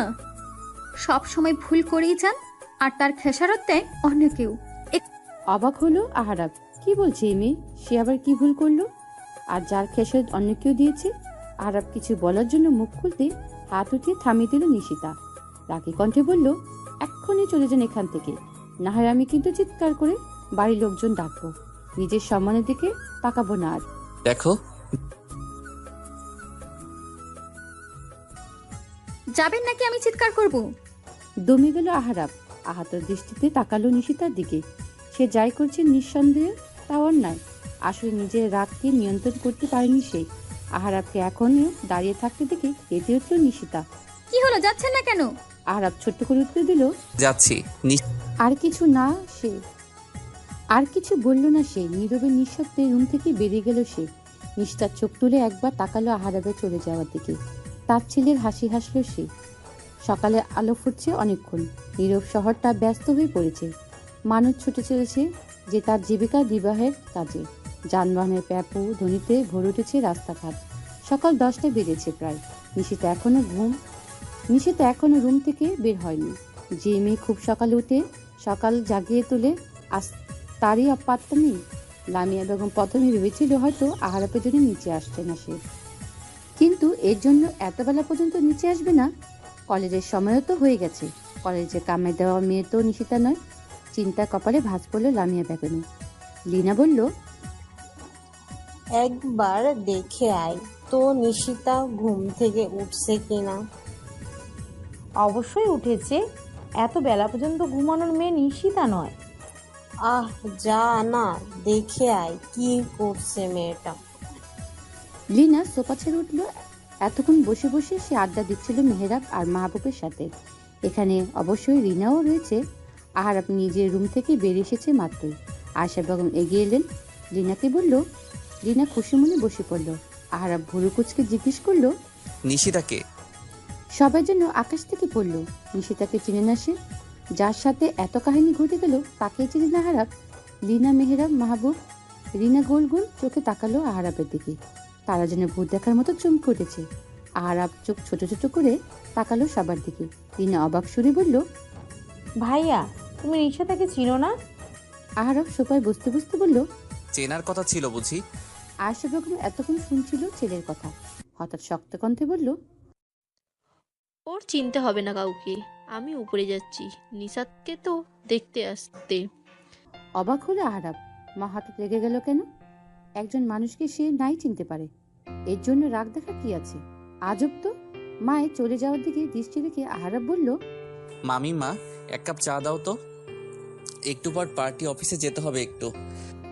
আয়েশা বেগম টোকা দিলেন নিশিতার রুমের দরজায়। খুলল না দরজাটা। আয়েশা বেগম আবার টোকা দিলেন, এবারও খুলল না। এবার একটু জোরে দরজা ধাক্কা দিল সে, সাথে ধাক্কাও দিল নিশিতার নাম ধরে। নিশিতা ধুলো ধুলো পায়ে খুলে দিল দরজাটা। চোখ মুখ কেমন শুকিয়ে গেছে মেয়েটার। ফর্সা মুখটা লাল বর্ণ ধার করেছে, দেখেই বোঝা যাচ্ছে অসুস্থ মেয়েটা। দরজা ধরে কোনো রকমে দাঁড়িয়ে আছে, পা দুটো দুলছে, চুলগুলো অগোছলো হয়ে পড়ে আছে। আয়েশা বেগম আর দেরি না করলো না, ধরে ফেলো নিশিতাকে। গায়ে হাত দিতে চমকে গেল সে। জ্বরে গা পড়ে যাচ্ছে মেয়েটার। আয়েশা বেগম আস্তে ধীরে নিশিতাকে ধরে বিছানায় আবার শুয়ে দিলেন। উপর থেকে ডাক ছাড়লেন, লীনা, মেহরাব, মাহবুব। মেহেরাব, মাহবুব, রিনা দৌড়ে এলেন নিশিতার রুমে। তাদের সাথে আহারাবও এলো সে ঘরে। নিশিতার চোখ বন্ধ করে শুয়ে আছে বিছানা। আয়েশা বেগম ব্যস্ত কণ্ঠে বললেন, জ্বরে মেয়েটার গা পুড়ে যাচ্ছে, এর মধ্যে তোমরা কেউ দেখে আসোনি? চমকে উঠল সবাই। কাল রাতে তো নিশিতা ঠিক ছিল, দেখেছি সবাই। লীনা ব্যস্ত হয়ে নিশিতার পাশেই বসলো, কপালে হাত রেখে চমকে উঠল, বলল, এ মা, এত তো অনেক জ্বর, গায়ে হাতই দেওয়া যাচ্ছে না। রিনা, যা তো একটা বাটিতে পানি নিয়ে আয়, জলপট্টি দিতে হবে এখনই। রিনা দৌড়ে গেল। মাহবুবও ব্যস্ত হয়ে পড়লো, বলল, এখন পর্যন্ত কিছুই খায়নি ও? বেলা তো কম হলো না। আয়েশা বেগম উঠে দাঁড়ালো, বললেন, তোরা একটু বস, আমি এক্ষুনি খাবার নিয়ে আসছি। মেহেরাব ওষুধের বক্স খুঁজে এতক্ষণ জ্বরের ওষুধ থার্মোমিটার বের করে ফেলেছে। একটা চেয়ারে টেনে শুয়ে বসে পড়ল নিশিতার পাশে। মেহেরাব নিজেও একজন ডাক্তার, তাই আর বাইরে থেকে ডাক্তার ডাকতে হলো না তাদের। ওষুধ বক্সে পাওয়া থার্মোমিটার গুঁজে দিল নিশিতার মুখে। একটু বাদে মুখ থেকে বের করে বলল, অনেক জ্বর, 105 ডিগ্রি সেলসিয়াস। তাড়াতাড়ি খাইয়ে ঔষধ খেতে দিতে হবে তাকে। রুমের এক কোণে দাঁড়িয়ে সবকিছু দেখছিল আহারাব। অপরাধ বোধ দগ্ধ সে। তার জন্যই তো জ্বর এসেছে মেয়েটা। কাল রাতে এমন না করলে হতো। দরকারি বা কি ছিল এত রাতে তার এই রুমে আসা? তার জন্য সব হইল। তার জন্য মেয়েটা এখনো কষ্ট পাচ্ছে, বিছানায় বসে জ্বরে কাতরাচ্ছে। অন্তর পুড়ে যাচ্ছে আহারাবের। একটু বাদে খাবার নিয়ে রুমে প্রবেশ করলো আয়েশা বেগম। কোনো রকম অল্প খাওয়ালো, মেহেরাবের দেওয়া ওষুধগুলো খাইয়ে আবার শুয়ে দিল তাকে। বেশিক্ষণ দাঁড়িয়ে থাকতে পারল না আহারাব। পার্টি অফিস থেকে যেতে হবে তাকে। শীঘ্রই এমপি ইলেকশন। যে পথের জন্য এত কাঠখড় পড়ল, এত বছর এত কষ্ট নিজের ক্যারিয়ারকে দাঁড় করল, এই অবস্থানে সে পথ তো ছেড়ে দেওয়া যায় না। আহারাবের বেরিয়ে পড়ল তার কাছে। ঘড়ি কাটা রাত 12টা ছুঁই। নিজের কাজ সেরে বাড়িতে ফিরতে বেশ দেরি হয়ে গেছে তার।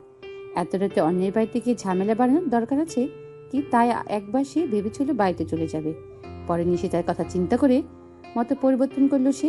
সকালে মেয়েটার জ্বর দেখে গিয়েছিল সে। তারপর আর মেয়েটার খোঁজ নেওয়া হয়নি।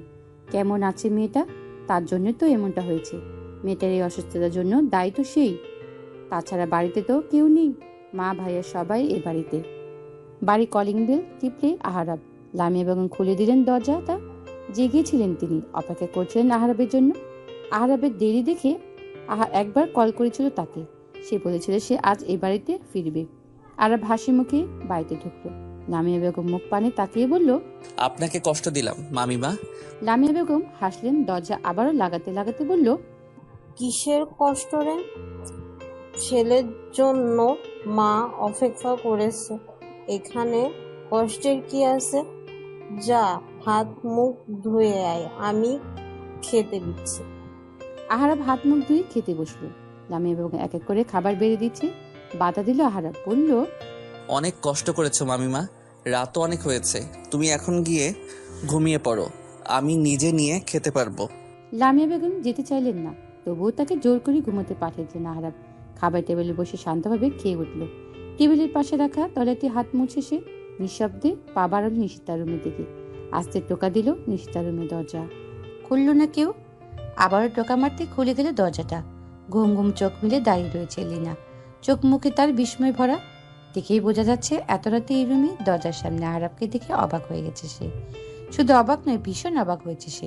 ভুরু কুচকে তাকালো আহারাবের দিকে। তুই এই রুমে? নিশিতার জ্বর তো, তাই মা আজ রাতটা নিশিতার কাছেই থাকতে বলল। জ্বর কমেনি এখনো? আগে থেকে কম, মেহরাব ভাই ওষুধ দিয়ে দিয়েছে, তবুও যদি রাতে আবার কোনো সমস্যা হয় তাই। ও রুম থেকে বের হ। অবাক হলো লিনা। গোল গোল চোখ করে বলল, বাংলা বুঝিস না? রুম থেকে বের হতে বলেছি তোকে। ভরকে গেল লিনা। এত রাতে এই রুমে এসে ওকে রুম থেকে বেরিয়ে যেতে কেন বলছে এলো? রাজনীতি করতে করতে মাথার থেকে গেছে নাকি? পাগল টাগল হয়ে গেল নাকি? আহারাব আবার ধমকে উঠে বলল, কি সমস্যা শুনতে পাসনি? এখনো বের হচ্ছিস না কেন? লিনা গোল গোল চোখে আহারাবের দিকে তাকিয়ে বাইরে বেরিয়ে দাঁড়ালো। আহারাব একবার তাকালো লিনার দিকে, অতবার ঢুকে গেল নিশিতার রুমে।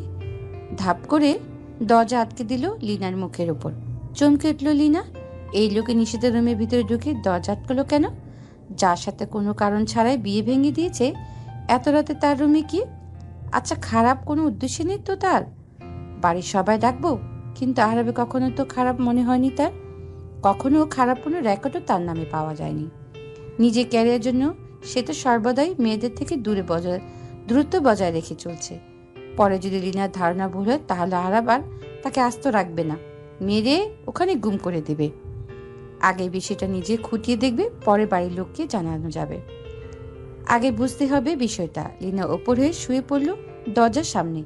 দরজা নিচ থেকে উকি মেরে দেখার চেষ্টা করছে ভিতরে কি হচ্ছে, কিন্তু দেখা যাচ্ছে না কিছুই। ডিম লাইটের আলোতে তো আরো বোঝা যাচ্ছে না। এই কাহিনী হবে বুঝলে লিনা আগের রুমে বাতিটা জ্বালিয়ে তবে দরজা খুলতো। ধীরে পায়ে বিছানার দিকে এগিয়ে যাচ্ছে আহারাব। ডিম লাইটের আলোতে মেয়েটার মুখটা আরো মায়াবী রূপ ধারণ করেছে। জ্বরের ঘোরে বারবার কেঁপে উঠছে পাতলা গোলাপি ঠোঁটজোড়া। আহারাব নিঃশব্দে নিশিতার পাশে বসলো। নিশিতা কপালে হাত রেখে গিয়ে আবার ফিরিয়ে আনলো। এভাবে একটা মেয়ের কপালে হাত রাখতে ইতস্তবোধ হচ্ছে তার। এর আগে এভাবে স্বেচ্ছা ছোঁয়া হয়নি কোনো নারীকে। জোরে নিঃশ্বাস নিয়ে নিজেকে আশ্বস্ত করলো সে। কোনো বাজে উদ্দেশ্য তো আর সে নিশিতার স্পর্শ করছে না সে। মেয়েটা অসুস্থ, তাই তাকে দেখতে এসেছে। আহারাব তার কাপা কাপা ডান হাত রাখলো নিশিতার কপালে। জ্বর এখনো আছে, তবে বেশি নয়। আহারাব নিশিতার কপাল থেকে হাত নামিয়ে নিল। আলতোভাবে ধরল নিশিতার কোমল হাতটা, যে হাতটা কাল সে চেপে ধরেছিল। হাতটা কেমন কালো হয়ে গেছে। নিজের ভিতরে খারাপ লাগছে আহারাবের। আচ্ছা, মেয়েটা কোমরের অবস্থা কেমন? সেখানে তো কাল জোরে চেপে ধরেছিল সে। আরব আস্তে আস্তে নিশিতার কামিজটা তুলল কোমর থেকে। না চাইতেও চোখ বন্ধ হয়ে আসছে তার। ভীষণ নিজস্ব বোধ হচ্ছে ভিতরে ভিতরে। এভাবে এত রাতে একটা মেয়ের রুমে ঢুকে তার কোমর থেকে জামা তোলা ব্যাপারটা সত্যিই লজ্জাজনক। তবে এই লজ্জাজনক কাজটি আজ করতে হচ্ছে আহরাবের, তাও নিজের ভুলের জন্য। আহরাব চোখ পিটপিট করে তাকালো নিশিতার কোমরের দিকে। চমকে গেল সে। নখগুলোর দাগ পড়ে রয়েছে নিশিতার কোমরে, হালকা রক্ত শুকিয়ে রয়েছে জায়গাটায়। নিজের অজান্তে একই করে ফেললো আহরাব। ভিতরে ভিতরে অনুশোচনা দগ্ধ হচ্ছে সে। আনমনে আহরাবের হাত চলে গেল নিশিতার কোমরে, সেখানে হাত বুলিয়ে দিতে শুরু করলো সে। ক্ষণিক পরে যখন হুঁশ আসলো, আহরাবের নিজের অবস্থা দেখে চমকে উঠল, দাঁড়িয়ে গেল। সে এত রাতে একটা মেয়ের কোমরে হাত বুলাচ্ছে, কি অবস্থা! কেউ জানতে পারলে তার মান ইজ্জত আর ছিটে ফুটেও থাকবে না। আর এই মেয়েটা কেমন অদ্ভুত ভাবে তাকে কাছে টানে সবসময়। এই মেয়েটার সামনে আসলে না চাইতে অদ্ভুত সব কাজ করে ফেলে। সে যা কখনো নিজেকে ভাবতেও পারে না আহরাব। না না, এখানে থাকা যাবে না। এই মেয়েটা ভীষণ ভয়ঙ্কর, চারপাশে সবসময় কেমন মায়া জাল ছড়িয়ে রাখে। আর সেই মায়া আওয়াজটা এলেই জড়িয়ে পড়ে আহরাব। সে এক ছুটে বেরিয়ে গেল রুম থেকে। রুমের বাইরে উপরে শুয়ে দরজা ফাঁক দিয়ে তাকিয়েছিল লিনা। হঠাৎ খট করে দরজা খুলতে হচকে গেল সে। দুটো উঠে বসলো, জোরপূর্বক ঠোঁট প্রসারিত করলো। আহরাব কিছু বলল না, দ্রুত পায়ে বেরিয়ে গেল। লিনা অবাক চোখে তাকিয়ে রইল আহরাবের দিকে। এর আবার কি হলো? যা হোক, আগে ভিতরে গিয়ে দেখি যাক কি হয়েছে। লিনা রুমের ভিতরে পা বাড়তে আবার তার সামনে এসে দাঁড়ালো আহরাব। হকচকে উঠল লিনা। আচমকে ভেবে আহরাবে তার সামনে চলে আসায় ভয় পাইয়ে দিয়েছিল তাকে। বুকে হাত দিয়ে সে বলল, ভয় পাইয়ে দিয়েছিলে তো ভাইয়া, আর একটু হলেই হার্ট অ্যাটাক করতাম। আহরাব পাত্তা না দিয়ে লিনার কথায় শুধু গম্ভীর কণ্ঠে বলল, আমি যে আজ এই রুমে এসেছিলাম, এটা যেন তুই আর আমি ছাড়া আর বাইরে না যাই। তবে তোর ঘাট থেকে টুকুস করে মাথাটা আলাদা করে দিতে আমার সময় লাগবে না। কে বলল লিনা? ঢোক গিল, মাথা নাড়লো, অর্থাৎ সে কাউকে বলবে না। আর আবার গম্ভীর কণ্ঠে বলল, মনে থাকে যেন, আমি কিন্তু আবার এক কথার মানুষ। পরের দিন সকাল সকাল ওই বাড়ি থেকে চলে গেল আহরাব।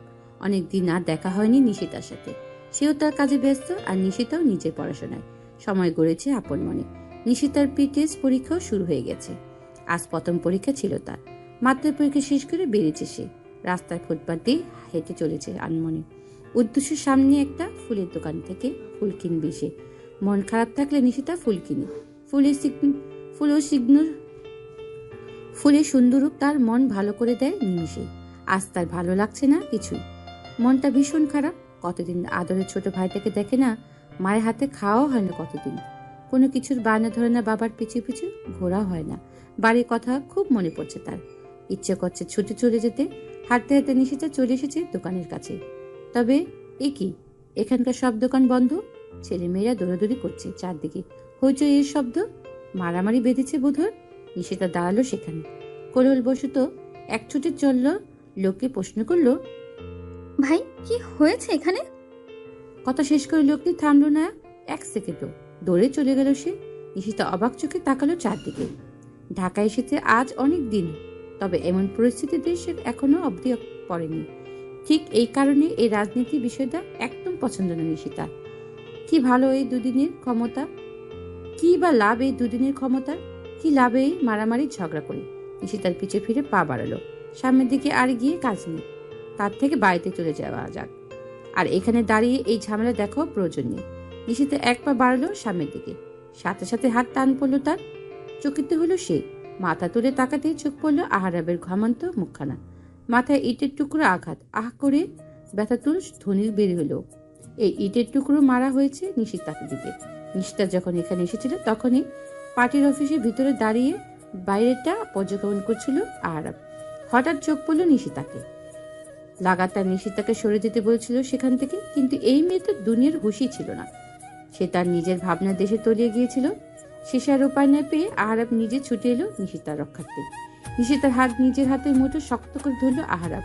চারদিকে সজাগ দৃষ্টিতে তাকালো সে। কেউ তাদের দিকে দেখছে কিনা? না, কেউ দেখছে না। সবাই আপাতত এই সংঘর্ষে ব্যস্ত। সামনে এমপি ইলেকশন। এই মতো তাকে কোনো মেয়ের সাথে দেখলে বিভিন্ন কথা রটবে বিরোধী দলীয়রা। আর তার থেকেও বড় কথা নিশিতার ওপর বিপদ আসতে পারে তার জন্য। আর আবার দেরি করলো না, নিশিতার হাত ধরে টেনে দৌড়ে নিয়ে গেল এক সরু গলিতে। কেউ নেই এখানে, কয়েকটা ভাঙ্গা দোকানে জীর্ণ শীর্ণ ভাবে দাঁড়িয়ে আছে শুধু। সেখানে নিয়ে নিশিতার হাত ছেড়ে দিল আহারাব।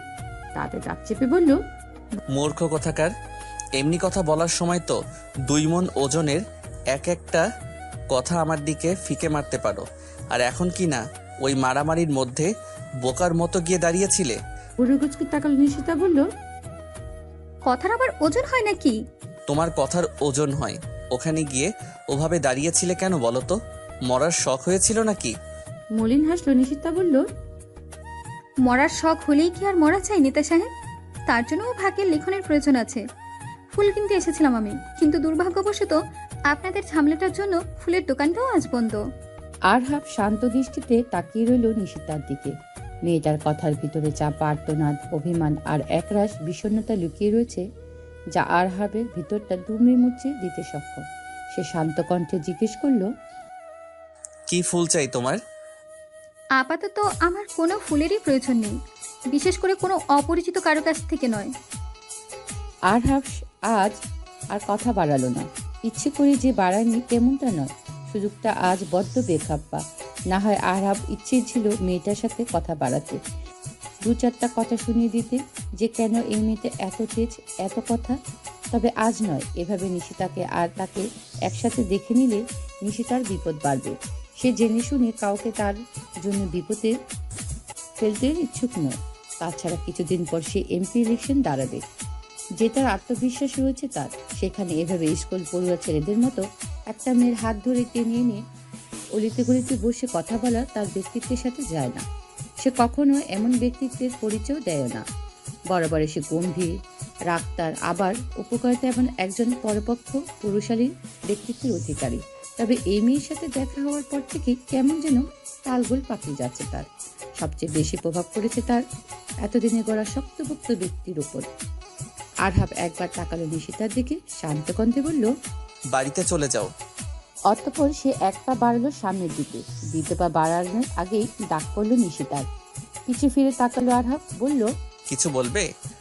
ঈশিতা আঙ্গুল তুলে দেখালো আরহাবের কপালের দিকে। কণ্ঠ কিছুটা খালে নামিয়ে বলল,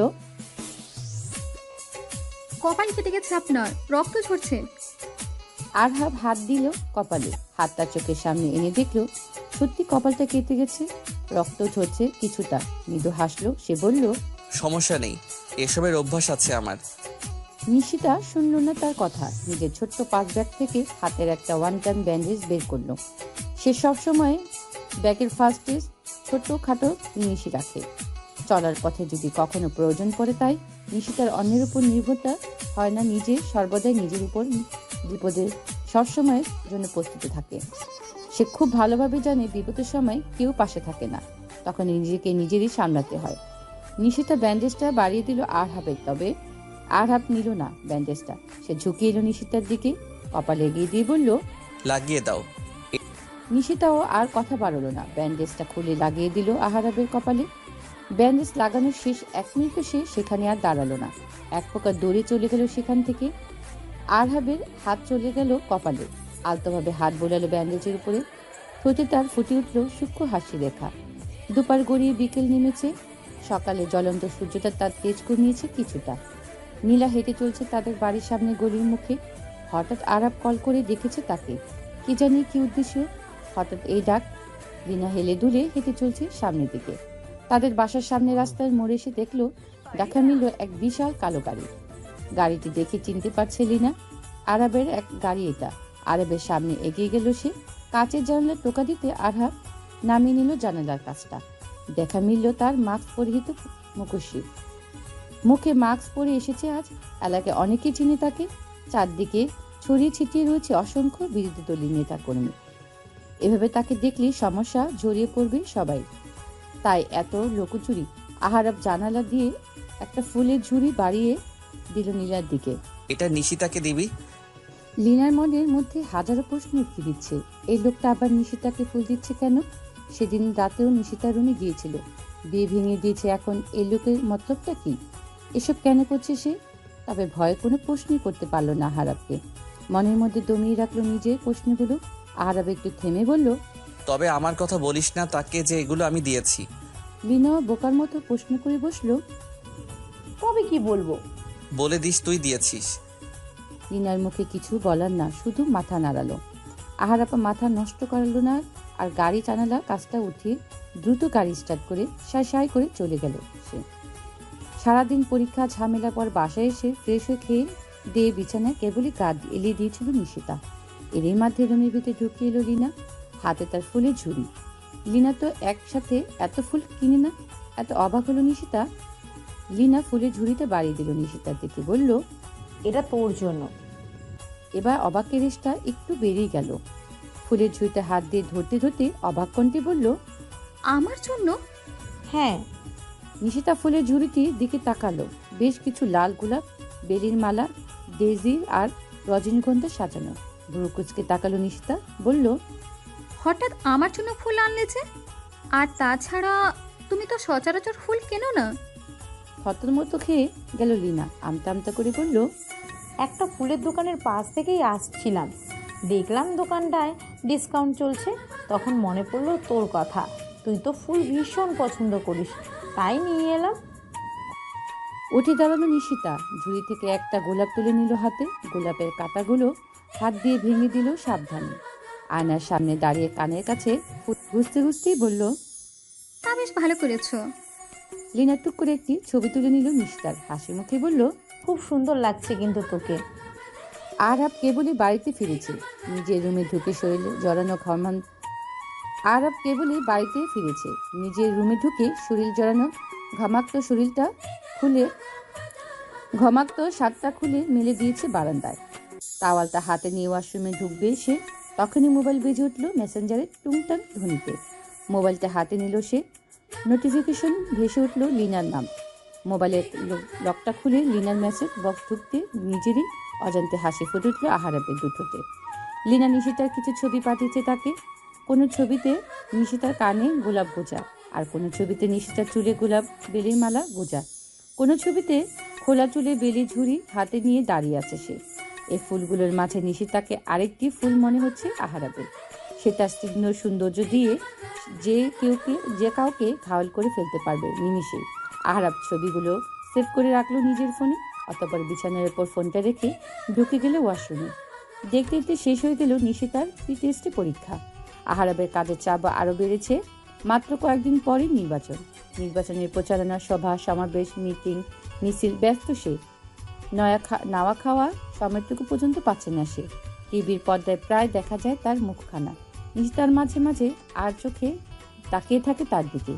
রাজনীতি তার কোনো কালেই পছন্দ ছিল না। এখন আর এক সময় প্রিয় মানুষটা এই পেশাতেই নিযুক্ত।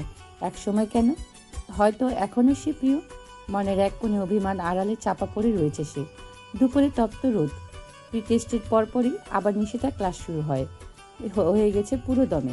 সে ভেবেছিল প্রি-টেস্টের পরে একটু গ্রামের বাড়িতে যাবে, বাবা মা ভাইটার সাথে একটু সময় কাটাবে। তার হলো না। কলেজে ছুটির পর কাঁধে চলেছে কলেজের ব্যাগটা ঝুলে রাস্তার পাশে ফুটপাত ধরে হেঁটে চলেছে নিশিতা। পুরো ক্লাসে তার বান্ধবী বলতে শুরু মাত্র একজন রয়েছে মিলা। তার বাড়ি আবার অন্যদিকে, তাই রোজ কলেজে একা একে আসা যাওয়া করে নিশিতা। হঠাৎ তার সামনে একটা কালো গাড়ি এসে ব্রেক কষল। হকচকিয়ে উঠল নিশিতা। একটু পরে অ্যাক্সিডেন্ট ঘটেনি তার। একটুর জন্য অ্যাক্সিডেন্ট হয়নি তার। ভয় পেয়ে গেছে ভীষণ। বুকের মধ্যে থাকা হৃদয় যন্ত্রটা লাফিয়ে যাচ্ছে অসম্ভব গতিতে। বুকে হাত দিয়ে নিশিতা ভ্রুকুচকে তাকালো গাড়িটির দিকে। গাড়িটা চেনা চেনা লাগছে, কোথায় যেন দেখেছে সে। ভাবতে ভাবতে গাড়ির দরজা খুলে দিল কেউ। ভরকে গেল নিশিতা। চোখে তুলে তাকালো, চোখ পড়লো আরহাবের ক্লান্ত চেহারাটায়। সময় ব্যয় করলো না সে। দ্রুত বলল, গাড়িতে উঠে বসো। এইটুকু পথ আমি হেঁটেই যেতে পারবো, সমস্যা নেই। এই মেয়ে যে কথা শোনার নয়, আগে থেকে জানে আহারাব। সে যা বলবে তার উল্টো একটা কথা বলতেই হবে মেয়েটার। জোরে নিঃশ্বাস ছাড়লো আহারাব। নিশিতা হাত ধরে টেনে গাড়িতে বসিয়ে দিল, দরজা লক করে দিল। নিশিতা চেঁচিয়ে উঠে বলল, এই কি করছেন কি আপনি? সমস্যা কি আপনার? কোনো উত্তর দিল না আহারাব। গাড়ি স্টার্ট দিয়ে নিশিতার বাসার ঠিক উল্টো দিকে ঘুরিয়ে নিল গাড়িটা। ঢোক গিল নিশিতা। গাড়ি ঘুরলো কেন আহারাব? এই লোক কোথায় নিয়ে যাচ্ছে ওকে? আচ্ছা, ওকে নিয়ে আবার মেরে গুম করে দিবে না তো? নাকি অন্য কোনো উদ্দেশ্য আছে এই লোকের? ভয় পেলে চলবে না। নিশিতা নিজেকে ধাতস্থ করে বলল, কোথায় নিয়ে যাচ্ছেন আমাকে? উদ্দেশ্য কি আপনার? কোনো উত্তর দিল না আহারাব। নিশিতা লাগাতার একই প্রশ্ন করে যাচ্ছে, কিন্তু কোনো হেলদোল নেই আহারাবের। সে নীরবে নিঃশব্দে গাড়ি ড্রাইভ করে যাচ্ছে।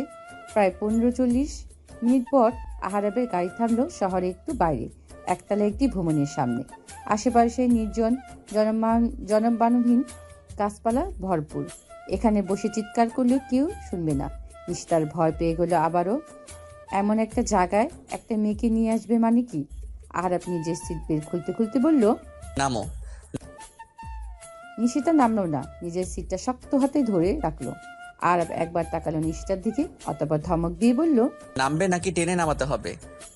নিশিতা এবারও নামলো না, সে শক্ত করে সিট ধরে বসে আছে।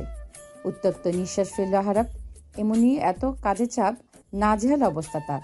তার মধ্যে এই মেয়ে একটা কথাও শুনবে না, যা বলবো তার ঠিক উল্টোটা করবে। আহারাব দাঁতে দাঁত চেপে বলল, নামবে নাকি মেরে গাড়ির এই সিটের সাথেই লটকিয়ে দেব? কেঁপে উঠল নিশিতা। দ্রুত গাড়ি থেকে নেমে দাঁড়ালো সে। আহারাবও নেমে দাঁড়ালো গাড়ি থেকে। নিশিতার হাত টেনে নিয়ে গেল বাড়ির ভিতরে। ভিতরে ঢুকতে অবাক হলো নিশিতা। ছোট্টখাটো একটা বাড়ি, তবে সব সাজানো গোছানো পরিপাটি। নিশিতার হাতটা ছেড়ে আহারাব বসে পড়ল, ধপ করে বসে পড়ল। শার্টের টপ বোতাম খুলতে খুলতে বলল, শুধালো, রান্না বান্না কিছু করতে পারো নাকি শুধু চ্যাটাং চ্যাটাং কথা বলতেই পারো? নিশিতা বাড়িটা দেখতে দেখতে আনমনে উত্তর দিল, পারি। তাহলে তো ভালোই হলো। কিচেনে নুডলস রাখা আছে, রান্না করে নিয়ে এসো, ক্ষুধা লেগেছে খুব।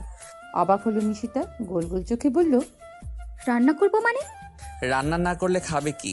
কলেজ শেষ হয়েছে সবে, মুখ দেখে তো মনে হচ্ছে এখনো পেটে কিছুই পড়েনি।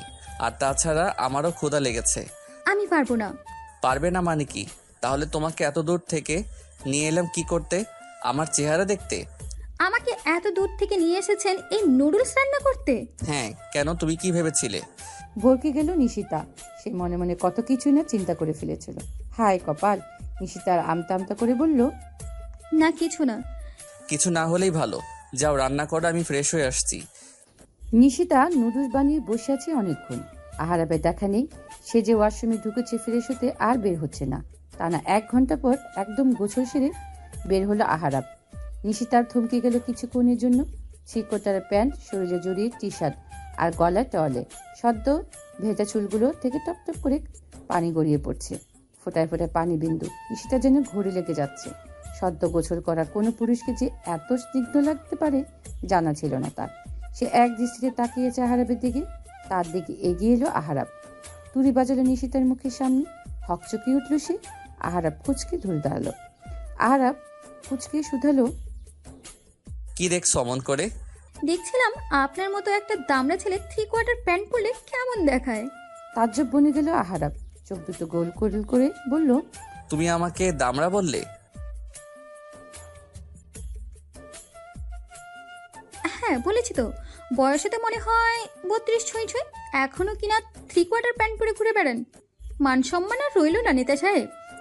জনগণ জানতে পারলে কি বলবে যে তাদের নেতা এখনো 3/4 প্যান্ট পরে।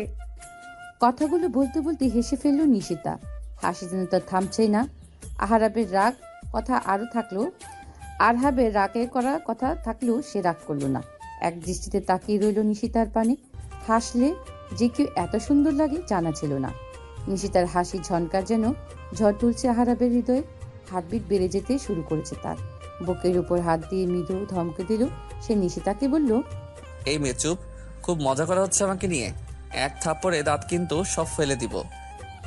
চুপ হয়ে গেল নিশিতা। মুখটা তার চুপসে গেল। এই লোকের থেকে এর চেয়ে আর কি বেশি আশা করা যায়? সে না হয় একটু হেসেছে, তাই তাকে থাপ্পড় মেরে দাঁত ফেলে দেওয়ার কথা বলবে? এত নির্দয় পাশা নিয়ে ব্যক্তি। কণ্ঠে কিছুটা অভিমান নিয়ে নিশিতা বলল, খেতে বসুন, খাবার ঠান্ডা হয়ে যাচ্ছে। আর কথা বাড়ালো না আহারাব। খেতে বসে পড়ল সে। নুডলসের প্রথম চামচ মুখে দিতে স্তব্ধ হয়ে গেল সে। কান নাক দিয়ে যেন ধোয়া বের হচ্ছে। ঝালে চোখের পানি নাকের পানি এক হয়ে যাচ্ছে। নুডলস মুখে নিয়ে সামনে তাকালো আহারাব। নিশিতা দিব্যি খেয়ে চলছে সে ঝালযুক্ত নুডলস। ঝালে তার নাকের ডগা লাল হয়ে গেছে। একটু পর পর নাক টানছে, তবুও খেয়ে যাচ্ছে সে। আহারাব গিলে ফেললেও মুখে থাকা নুডলসগুলো। এখন কিছুতে ঝালের ব্যাপারটা ধরা দেওয়া যাবে না। যেখানে নিশিতার মতো একটা পুচকি মেয়ে দিব্যি ঝালযুক্ত নুডলস খেয়ে যাচ্ছে, সেখানে তার মতো একজন শক্তপোক্ত পুরুষ মানুষ যদি ঝাল চাল করে চিৎকার চেঁচামেচি করে, বিষয়টা কেমন মোটেই ভালো হবে না। মান ইজ্জতের একটা ব্যাপার আছে না। আহারাবের কোনো রকমে খেয়ে উঠল নুরুস। বেডরুমে গিয়ে হাঁটতে হাঁটতে বলল, 1 ঘন্টা ঘুমাবো আমি, ততক্ষণে কোনো বিরক্ত করবে না আমাকে। কয়েকদিন ঠিকভাবে ঘুম হয় না। পিছন থেকে চিল্লিয়ে উঠল নিশিতা। বলল, আমি বাসায় যাব। পিছু ফিরে তাকালো আহারাব, মোবাইল হাতে নিয়ে বলল, 3টা বেজেছে কেবল, ঠিক 4টার দিকে ফিরবো আমরা। বাসায় সবাই চিন্তা করবে আমার জন্য। লিনাকে বলে দিয়েছি, ও সবটা ম্যানেজ করে নিবে। আর এক মুহূর্তে দাঁড়ালো না আহারাব। অনহন করে চলে গেল নিজের রুমে। দরজা আটকে দৌড়ে গেল জগের কাছে। ঝালে মুখটা জ্বলে যাচ্ছে। মুখের ঝাল দমিয়ে এতক্ষণ যে কিভাবে নিশিতার সাথে কথা চলছিল তা একমাত্র সেই জানে। খেতে খেতে এক জগ পানিও খেয়ে নিয়েছিল, তবুও যেন ঝাল কমছে না। এত পরিমাণ ঝাল খায় এই মেয়েটা। একে যে বিয়ে করবে তার কপাল নিখাত দুঃখে আছে। নিশিতা আজ সকাল সকালে বেরিয়ে পড়েছে। লাইব্রেরিতে যেতে হবে, কিছু বই কিনতে হবে, তারপর সেখান থেকে কলেজে যাবে। কলেজের ড্রেস পরিহিত কাঁধে ব্যাগ নিয়ে ঘুরে ঘুরে লাইব্রেরির বই দেখছে সে। রাস্তার পাশে লাইব্রেরিটি। সেই রাস্তা ধরে গাড়ি যাচ্ছিল আহারাব। তবে আজ সে গাড়ি চালাচ্ছে না, গাড়ি চালাচ্ছিল জিশান, তারই পার্টির লোক। এক প্রকার আহারাবের ডান হাত বলা চলে জিশানকে। গাড়ির জানলা থেকে তাকাতে আহারাব হঠাৎ চোখ পড়ল নিশিতার দিকে। নিশিতার একটা ছেলের সাথে কথা বলছিল তখন। ছেলেটার হাতে একটা বই। আহারাব দ্রুত বলল, গাড়ি থামা জিসান।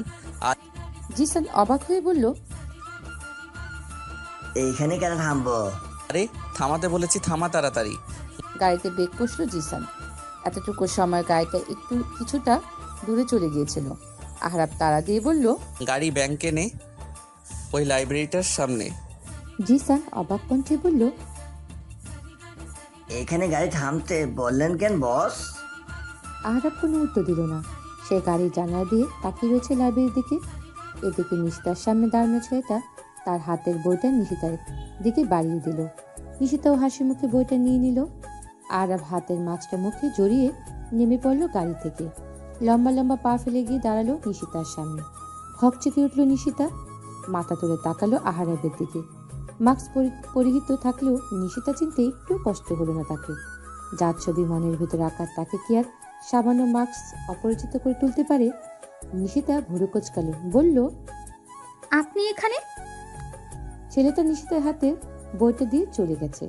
আহারাব ছো মেরে বইটা নিয়ে নিল নিশিতার হাত থেকে। চোখ বোলালো বইয়ের মলাটের উপর। বলল, মনের মানুষ, প্রভাত কুমার মুখোপাধ্যায়। ক্লাসের বই রেখে এখন উপন্যাস পড়া শুরু করলে নাকি? নিশিতা বইটা নিয়ে নিল আহারাবের হাত থেকে। বলল, আমি অনেক আগে থেকে বিভিন্ন উপন্যাসের বই পড়ি, এ নতুন কিছু নয়। তা না হয় বুঝলাম, কিন্তু এখানে কি করছো? লাইব্রেরিতে যখন এসেছি অবশ্যই বইয়ের জন্য এসেছি। তুমি সব সময় আমার সাথে এইভাবে চ্যাটাং চ্যাটাং কথা বলো কেন? সমস্যা কি তোমার? আমি মানুষটাই এমন, তাই। হাত ঘড়ির দিকে তাকালো নিশিতা। আবার বলল, আমার ক্লাসে দেরি হয়ে যাচ্ছে, চলি আমি। গাড়িতে বসো, পৌঁছে দিচ্ছি। তার প্রয়োজন হবে না। গাড়িতে উঠতে বলেছি, গাড়িতে ওঠো। অতিরিক্ত আর একটা কথা বললে আমি ভুলে যাব এটা পাবলিক প্লেস। নিশিতা চারদিকে দেখল। শহরে এলাকার মানুষ ভরপুর। এখানে কোনো ঝামেলা না করাতেই ভালো। মান সম্মান গেলে তারই যাবে। আহারাবের তার কিছু হবে না। সে আগের বারের মতো। নিশিতা আর কথা বাড়ালো না, চুপচাপ গাড়িতে উঠে বসলো। আহারাব বসলো নিশিতার পাশের সিটে। জিসান বলল, গাড়ি স্টার্ট দে। জিসান এতক্ষণ হা করে তাকিয়েছিল নিশিতার আহারাবের দিকে। আজ প্রায় 4-5 বছর ধরে সে আছে আহারাবের সাথে, কিন্তু এখন অব্দি কোনো মেয়ের সাথে এভাবে যেতে তাকে কথা বলতে দেখেনি কখনো। কাজের সূত্রে কারোর সাথে কথা বলার প্রয়োজন পড়লে জিসানকে দিয়ে কথা বলেছে বেশিরভাগ।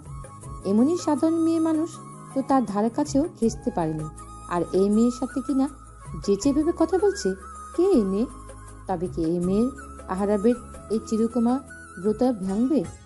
ভাবতে খুশিতে নেচে উঠল জিসানের মন। সময় বয়ে যাচ্ছে তার নিজের গতিতে। দেখতে দেখতে ঘনিয়ে এসেছে আহারাবের নির্বাচনের দিন। সেদিনের পর আর তার সাথে দেখা হয়নি নিশিতার সাথে। নির্বাচনের প্রচারের কাজে ব্যস্ত থাকায় সে সময় হয়ে ওঠেনি তার। সকাল থেকে আশরাফ সাহেবের বাড়িতে টিভি ছেড়ে বসে আছে সকলেই। আহারাবের নির্বাচন নিয়ে উস্কুর সবাই। নিশিতা রুমে বসে আছে চুপচাপ। পড়া তার মন বসছে না একটুও। রুমে বসে থাকলেও তার মন পড়ে আছে টিভির দিকে। নিচ থেকে হইচই শোনা যাচ্ছে। নিশিতা চাইছে না কিছুতেই নিচে যেতে, কিন্তু মন মানছে না কিছুতেই। উঠে দাঁড়ালো নিশিতা। অন্যার এক প্রান্ত আঙ্গুলে পেঁচাতে পেঁচাতে চলে এলো নিচে।